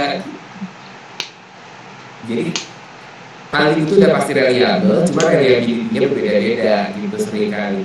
Nah, reliable belum tentu valid. Ngerti ya? Ngerti ya? Reliable tapi belum tentu valid. Mulfa, ngerti nggak Mulfa dengan penjelasan saya? Iya Pak, paham. Nah, kalau instrumen penelitian kita, instrumen dalam bidang marketing seperti itu. Kamu membuat pernyataan misalnya ya, tadi donat ini tahan lama, gitu. Donat ini tahan lama, dijawab sama responden kan. Jawabannya tidak setuju. Tidak setuju, semua tidak setuju. Begitu dikasihin lagi yang kedua kali responnya sama menjawab tidak setuju lagi. Ketiga kali coba lagi, jawabnya tidak setuju. Konsistensi tetap konsisten. Jawabannya tidak setuju. Tapi pertanyaan itu untuk apa gitu? Karena tidak ada relevansinya dengan kualitas atau si butir pernyataan tadi tidak memiliki relevansi untuk membangun konstruk berupa kualitas, berupa ukuran dari kualitas donat. Ngerti ya? Apa betul ukuran kualitas donat atau kualitas donat diukur dari daya tahan donat suci? Pertanyaan saya, jawab coba. Tidak Bapak, kan kalau kata Bapak juga kan ketahanan donat itu termasuk ke status good yang pressure yang langsung habis gitu. Jadi kita beli yang memang dimakan langsung habis gitu supaya nggak kita simpen gitu buat tahu tahan lama berapanya gitu Pak. Iya, saya suci lah. Kalau yang suci ya, makan langsung habis ya suci ya. Mungkin disimpan-simpan. Suci nih. Terus saya gini, kalau ya itu pertanyaan tetap dipertahankan, donat ini tahan lama. Kalau jawabannya sangat setuju semua, misalnya gitu ya. Berarti teori yang dipakainya apa? Semakin tahan lama donat ini dihubungkan dengan misalnya loyalitas pelanggan. Semakin loyal pelanggan kepada donat tersebut. Ada artinya enggak? Semakin tahan lama donat ini, semakin loyal pelanggan ini kepada donat. Berarti kalau begitu, nanti kesimpulannya kan gitu dong. Kalau gitu, semua pengusaha donat akan berlomba-lomba dong membuat donat yang tahan lama. Betul kan? Iya, tidak relevan dengan karakteristik atau sifat dari objek yang kita akan ukur itu.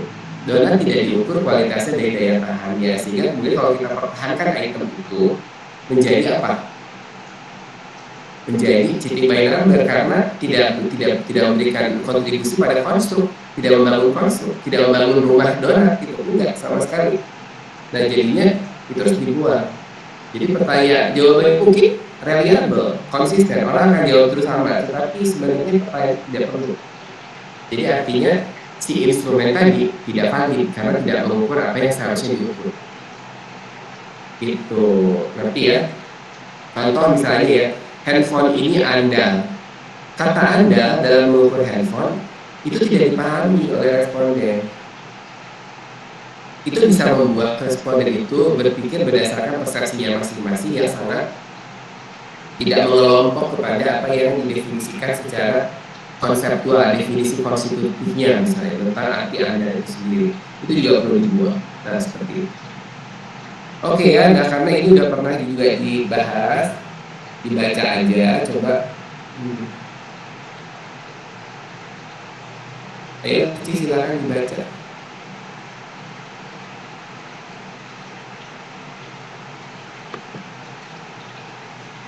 Ayo, Suci, silakan dibaca. Iya Bapak.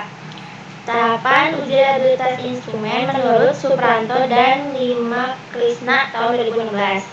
Pertama, siapkan data yang telah dikumpulkan dari paling sedikit 30 responden dengan menggunakan instrumen riset yang akan diukur validitasnya. Yang kedua, pastikan bahwa data tersebut terdiri atas skor setiap butir untuk setiap responden serta total skor untuk semua butir untuk setiap responden. Masukkan ke dalam data editor SPSS, lalu klik Analyze, Scale, lalu ke Reliability Analysis. Hanya data skor setiap butir untuk setiap responden yang dibiarkan berada pada kolom items pada kotak Reliability Analysis. Oleh karena klik OK dan interpretasikan hasilnya dengan menggunakan kriteria bahwa instrumen dengan nilai clone batch alpha lebih dari 0,6 dinyatakan reliable. Lalu bisa kriteria ini tidak sama ya menurut buku-buku, ada yang 0,6, ada 0,7, 0,8. Sebetulnya semakin tinggi korban alfa dari instrumen itu menunjukkan semakin reliable, semakin konsisten, artinya semakin bagus instrumen penelitian kalian.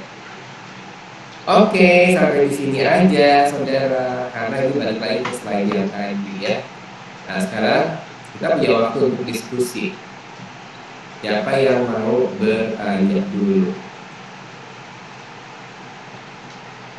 Nah ini karena Bayu udah menugaskan ke teman-temannya untuk membuat pertanyaan dalam kelompok ya, Bay ya. Nah silakan, siapa dulu?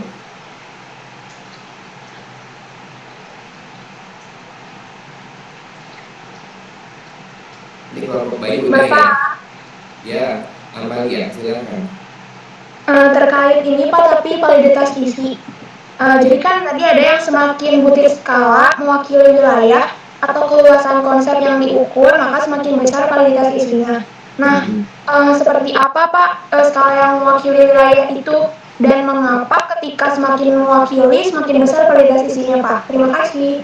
Sama-sama Amalia. Tadi saya jelaskan sebuah konsep yang saya usulkan dalam penelitian saya tahun ini, namanya local community events. Nah, local community event itu adalah nama sebuah konsep yang berangkat dari literatur sebenarnya.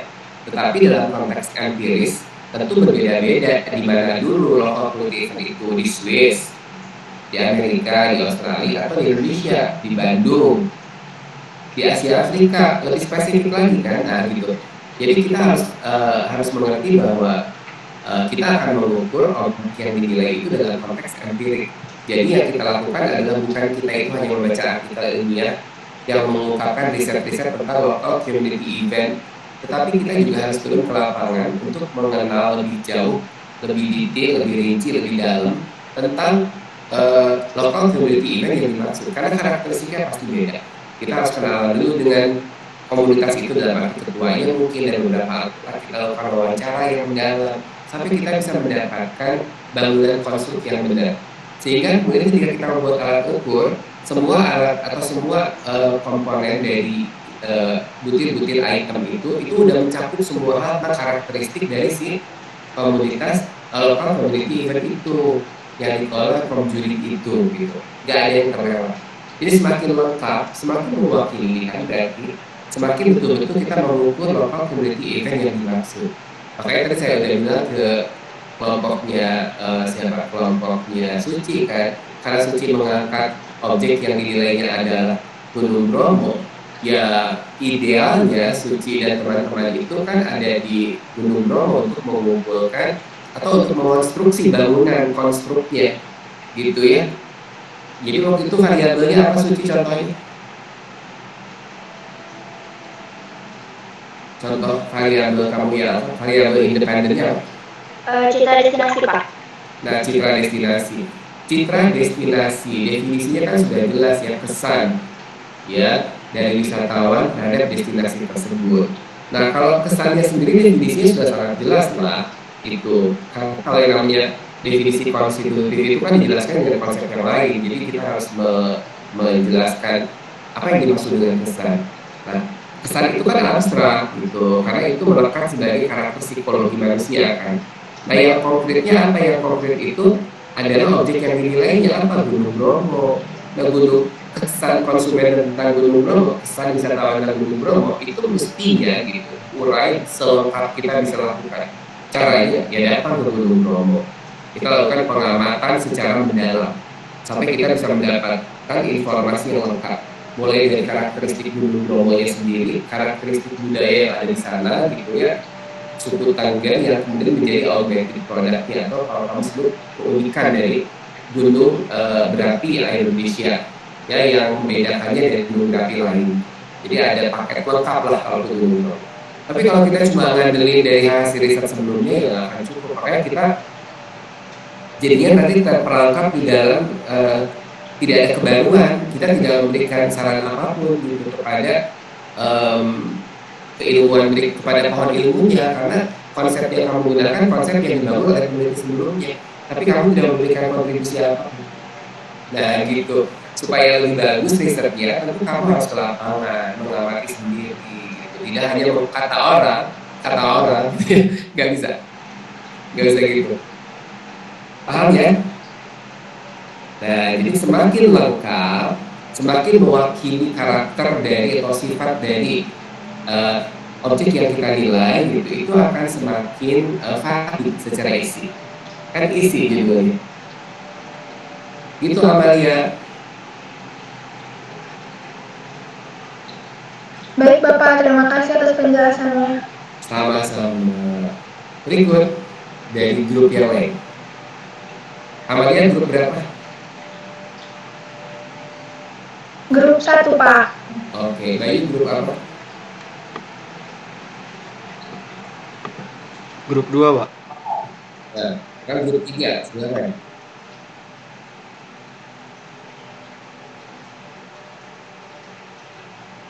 Grup 4. Grup 5. Pak, izin Rizky dari grup 5, Pak. Ya, silakan Rizky. Ingin memvalidasi aja Pak, tadi kan disebutkan ya di slide 6 juga bahwa di tahapan uji validitas dan reliabilitas itu kita itu harus terstruktur dan sistematis ya Pak. Dimana tadi juga baru tahu juga bahwa kita di semester 5 kemarin kita langsung ke uji validitas konkuren ya Pak. Jadi tidak mengikuti tahapan uji validitas konstruk terlebih dahulu. Nah, ini lebih jelas lagi Pak, berarti untuk tahapannya yang benar itu berarti uji validitas konstruk dulu ya Pak, lalu uji validitas isi, kemudian uji validitas konkuren, dan yang terakhir uji reliabilitas, seperti itu ya Pak ya?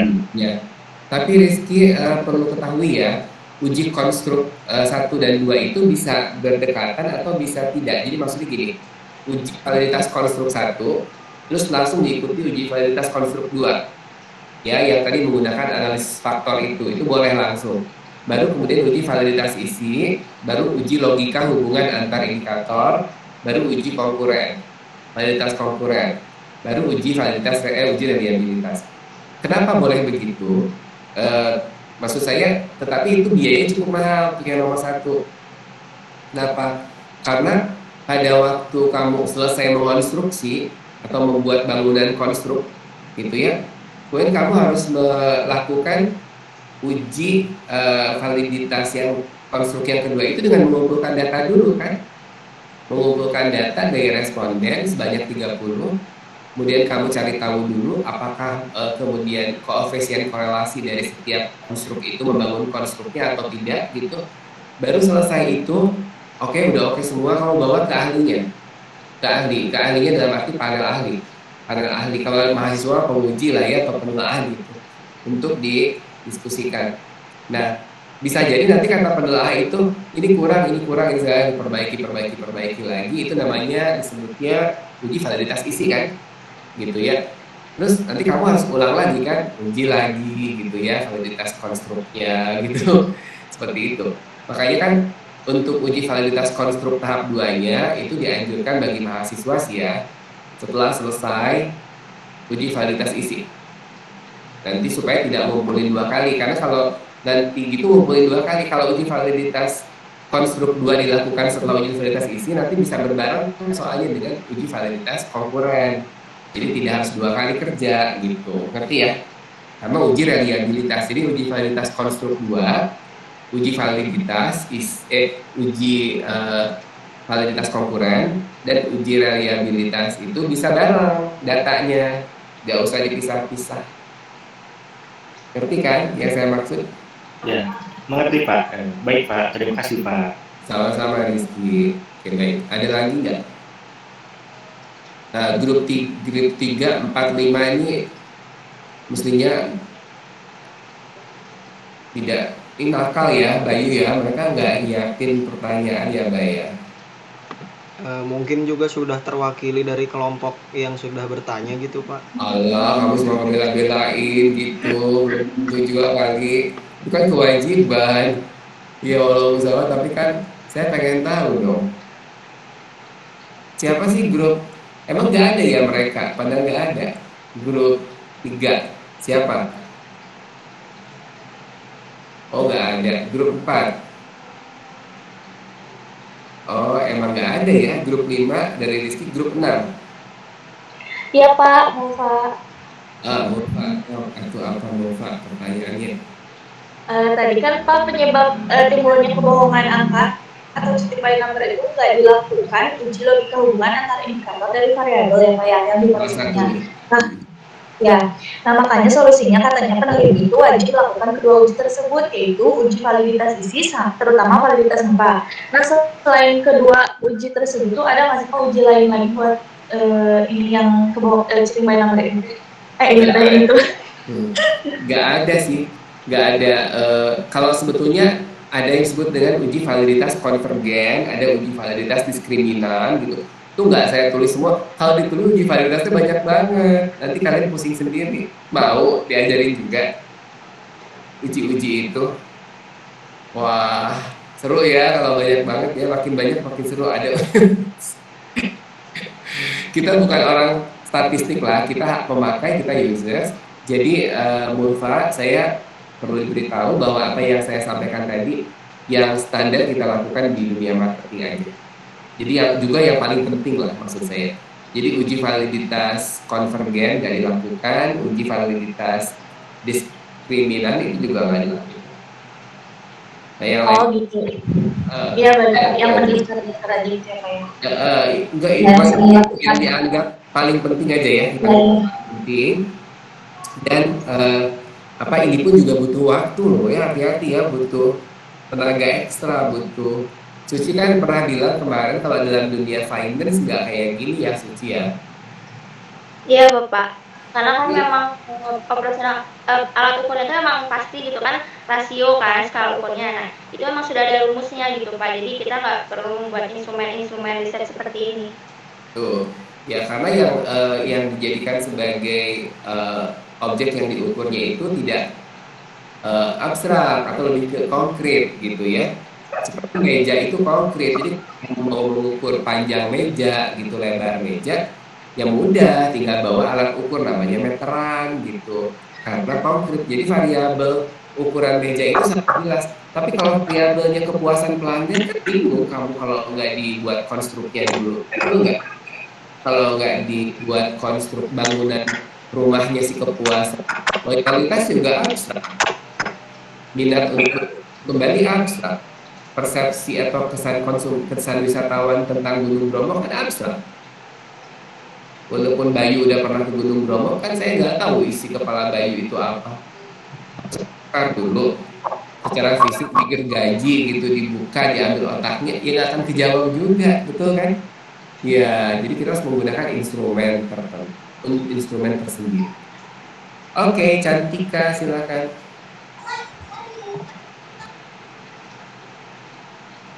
Oh, Ulfa grup berapa? Grup 6 ya. Berarti grup Pak, ya. Bapak mohon maaf, merahnya nggak bisa dinyalain soalnya laptopnya lagi error. Iya, nggak apa-apa, silakan. Jadi Cantika di sini mau nanya dari perwakilan dari kelompok 2 mengacu pada Perbulan 2017 dan Sugeng 2016, instrumen dinyatakan valid sudah pasti reliable, meski tingkat reliabilitasnya berbeda. Tapi instrumen yang reliable belum tentu valid. Mengapa instrumen yang reliable itu dinyatakan belum tentu valid? Reliabilitas itu menunjukkan sejauh mana pengukuran tanpa bias atau tanpa kesalahan. Nah, pertanyaannya itu, bagaimana cara periset mengetahui kesalahan-kesalahan dalam risetnya, Pak?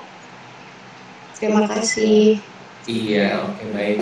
Ya tadi berarti kalau kita ingin ingin memastikan bahwa apa namanya instrumen kita itu valid, ya kita harus mengikuti prosedur uji validitas tadi.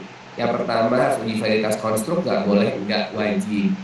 Uji validitas isi wajib. Uji hubungan antar indikator dari variabel yang dihipotesiskan wajib. Jadi semua prosedur harus dilalui untuk memastikan bahwa instrumen kamu valid, itu yang pertama, gitu ya. Nah, untuk aspek reliabilitas ini memang pendekatannya kuantitatif ya, yang saya usulkan ini adalah dengan menguji secara berulang biasanya. Tapi kalau tidak berulang pun paling tidak ya kita menggunakan teknik yang saya usulkan tadi yang dijelaskan semua. Jadi sebenarnya kata kuncinya jangan tidak melakukan apa yang diharuskan sesuai prosedur gitu aja. Gitu ya. Jadi tahu dari mana? Ya tahu dari kalau kita tidak lakukan misalnya kita tidak melakukan uji logika hubungan antar indikator ya. Ya gimana kita tahu kalau instrumen kita valid atau enggak? Tadi contohnya, ya aneh kan? Kalau misalnya dia melakukan itu, waktu minggu lalu ada yang ketemu yang aneh-aneh enggak? Minggu lalu, waktu sebelum UTS kan ada PR. Pasti di antara Anda ada yang menemukan hubungan yang aneh juga kan? Antara X dengan Y, antara Y dengan Z, indikator-indikatornya itu loh. Ketika dilakukan logical connection test. Nah yang gitu harus segera diperbaiki karena kalau tidak diperbaiki tetap tidak valid. Gitu. Itu Cantika grup 2. Tadi bukannya grup 2? Ya, Pak, mohon maaf, grup 3 maksudnya. Oh, grup 3. Berarti tinggal berarti itu ya Cantika ya, lakukan sesuai prosedur aja. Ya, baik Bapak, terima kasih. Sama-sama. Berikut siapa lagi yang grup 4? Satu lagi.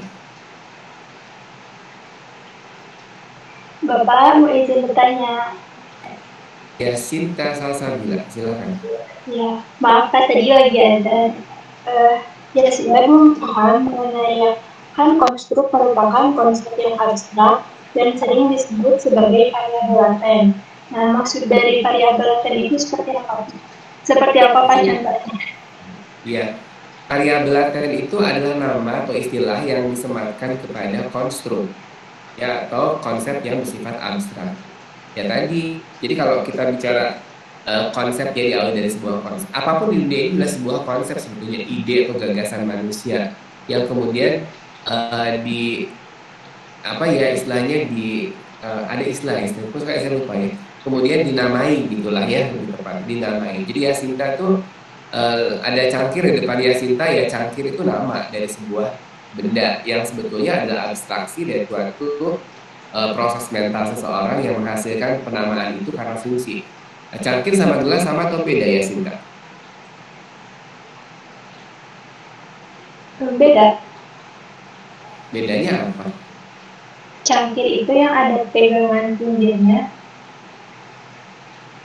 Kalau gelas yang biasa. Nah, sekarang apa bedanya cangkir sama mug? Sama. Ayo, masa sih? Nggak sama cangkir sama mug itu. Ya kalau dibilang sama-sama punya telinga, iya, tapi kan beda tetap. Kenapa namanya beda? Yang satu cangkirnya tuh mug, kenapa tuh nggak bilang cangkir kecil, cangkir besar gitu, atau mug kecil, mug besar? Kenapa nggak gitu? Ya oke, secara fungsi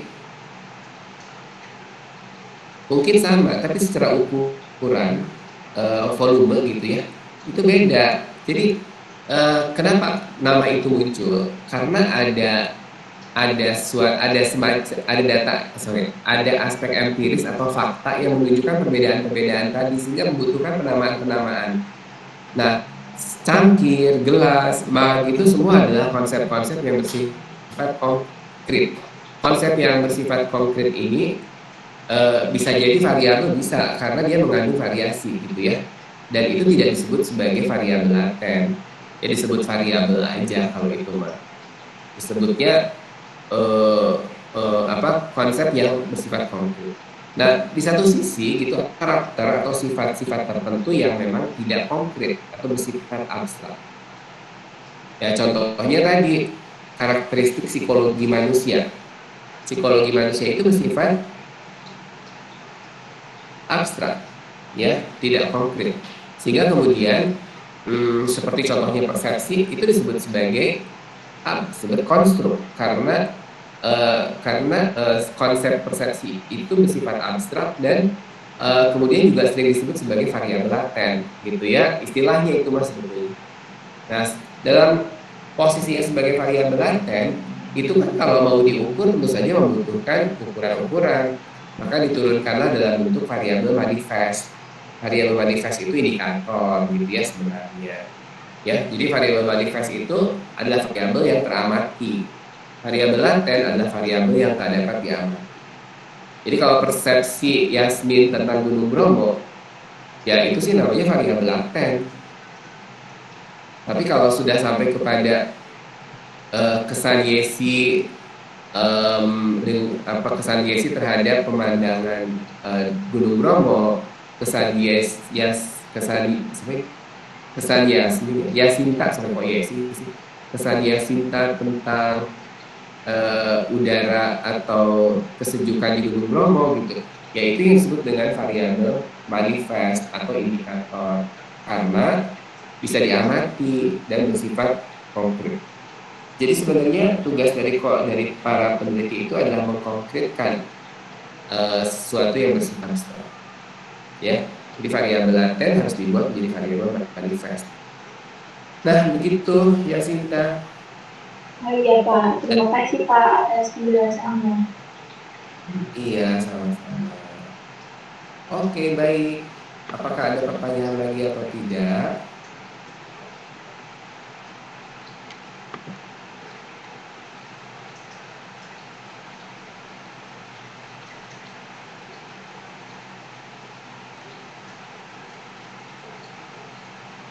Oke, kalau tidak ada pertanyaan, berarti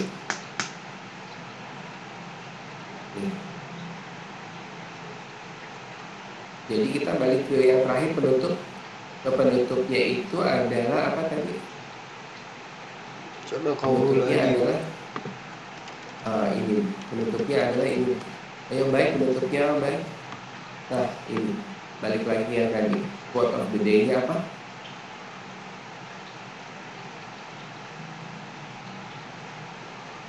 Yang baik penutup. Quote of the day. Every morning is a beautiful morning. Lalu satu lagi, one key to success is to have lunch at the time of day most people have a breakfast.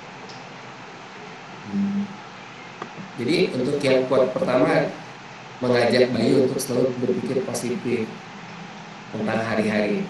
Tidak ada hari yang tanpa berpikir positif. You just give a meaning for your day, so every morning is a beautiful morning. Ya, even apapun cuacanya ini. Kalau yang kedua apa Mbak artinya ini tadi? salah satu kunci orang yang sukses lebih memiliki persiapan atau selangkah di depan gitu Pak dibandingin kebanyakan orang. Exactly, bener banget. Jadi satu langkah lebih maju ya daripada orang kebanyakan. Jadi tugas Bayu sekarang apa, Bay? Tugas Bayu apa sekarang? Belajar lebih banyak. Kalau orang belajar 3 halaman satu hari, kamu 4 halaman. Kalau orang kebanyakan belajar 5 halaman, kamu 6 halaman gitu ya. Nah, oke. Jadi kata kuncinya, jadilah student yang sesuai dengan apa yang diharuskan seharusnya Anda menjadi. Gitu ya, kata seharusnya Anda menjadi berarti kan ada kriteria atau ada standar yang digunakan untuk dikatakan bahwa Anda adalah mahasiswa yang baik. Okay, so one of the success is to have lunch when at the times, most people have breakfast. Itu ingat-ingat ya, ingat-ingat. Baik, apakah sudah cukup? Bagaimana baik? Sudah cukup hari ini semuanya? Cukup Pak. Tuh, Pak Ketua Pasnya sudah bilang cukup ya. Jadi hari ini kita sampai pada kesimpulan bahwa sebuah instrumen penelitian itu harus mengikuti kriteria yang ditetapkan dalam konteks uji validitas, uji reliabilitas, dan uji hubungan logika antar indikator. Uji validitas terdiri atas uji validitas konstruk, uji validitas isi, uji validitas konkuren, uji validitas prediktif, dan kemudian tutup dengan uji reliabilitas gitu ya. Nah, mudah-mudahan kalian paham semua dan bisa mempraktikannya, sehingga PR Anda itu adalah lihat lagi instrumen yang Anda pernah gunakan kemarin. Contoh ya, misalnya kelompok suci sudah mengusulkan instrumen, udah dianggap benar sementara gitu, tapi kalau lihat lagi teori tentang uji validitas konstruk, ternyata nggak kayak gini ya ternyata gitu. Saya cuma mengusulkan 2 indikator untuk setiap dimensi misalnya gitu, kan jadi aneh kenapa bisa gitu. Padahal sebenarnya masih ada lagi gitu butir-butir yang digunakan untuk mengonstruksi konstruk kamu gitu ya, misalnya gitu. Nah, jadi yang kemarin-kemarin itu bisa diubah, bisa. Memang suci nggak harus pergi ke Bromo sih, maksudnya kamu pelajari dari lewat internet atau lewat sumber-sumber ya, bahwa itu selengkapnya kayak gimana gitu, sehingga at least kamu bisa memberikan kontribusi untuk melengkapi, karena semakin luas ya instrumen atau isi dari instrumen yang kamu usulkan, semakin mewakili gitu, semakin luas, maka akan semakin tinggi validitas isinya. Nah gitu, semakin tinggi nilainya berarti. Tuh, seperti itu. Ya secara muka, tampilan muka. Tapi dari konteks peneliti sih lebih ke konstruknya ya. Oleh karena itu Anda harus betul-betul mengerti bagaimana cara membangun konstruk dengan benar. Oke ya, jadi PR-nya itu tinjau kembali indikator-indikator dari variabel yang kalian usulkan. Kemudian transformasi menjadi pernyataan-pernyataan pada kuesioner. Setelah itu lakukan uji logika hubungan antar indikator dari setiap variabel yang dihipotesiskan. Udah itu PR-nya, cuma itu aja. Jadi uji validitas konstruk 2, uji validitas konkuren, dan uji validitas isi itu nggak perlu dilakukan dulu. Yang perlu dilakukan adalah uji validitas konstruk yang pertama. Ya, karena itu membutuhkan waktu. Paham? Atau sanggup nggak sampai uji validitas konstruk kedua? Karena udah contoh, udah ada ketentuan, udah ada prosedur yang saya tampilkan di PowerPoint.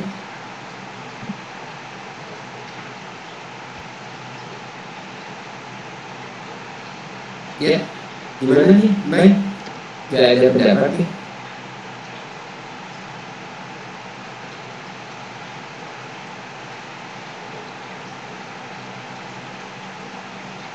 Oh, berarti bisa semua. Mulai dari Bapak, yang awal aja dulu, Pak. sama aja deh Pak. Konstruk pertama dulu aja, bertahap gitu. Nah, oke, baik. Kalau gitu uji validitas konstruk 1 dulu. Nah, nanti uji validitas konstruk 2, uji validitas konkuren, dan uji reliabilitas itu bisa dalam satu waktu. Ya, kita pastikan dulu deh instrumennya dengan uji validitas konstruk, apakah valid atau enggak. Dan minggu depan presentasi lagi ya, setiap grup. Ingat uji validitas konstruk 1. Ya, oke. Nah, tapi kalau uji logika hubungan antar konsep, bisa kan? Bisa. Oke, jadi dua aja ya. Uji validitas konstruk 1 dan uji logika hubungan antar indikator. Itu aja dari variabel yang dihipotesiskan, cukup segitu aja. Buktikan bahwa instrumen Anda lulus kedua uji tersebut. Nah, gitu. Oke ya. Nah, setidaknya itu adalah PR yang perlu didiskusikan bersama teman-teman. Ada yang mau tanya dulu nggak sebelum ditutup?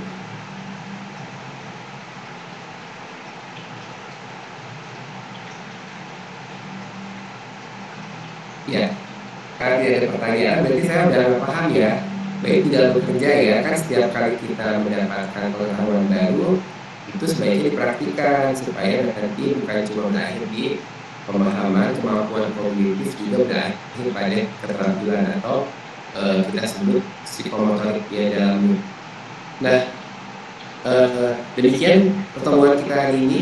Mudah-mudahan memberikan manfaat besar untuk Anda, dan jagalah selalu kesehatan ya, agar Anda terhindar dari virus yang sekarang sedang masih belum juga gitu pergi ya. Mudah-mudahan kita bisa diberi kesehatan selalu oleh Allah SWT. Amin. Demikian kita tutup ya sama-sama dengan ucapan hamdalah. Alhamdulillahirobbilalamin. Selamat siang. Assalamualaikum warahmatullahi wabarakatuh. Waalaikumsalam. Waalaikumsalam warahmatullahi wabarakatuh. Selamat siang, Pak. Terima kasih. Iya.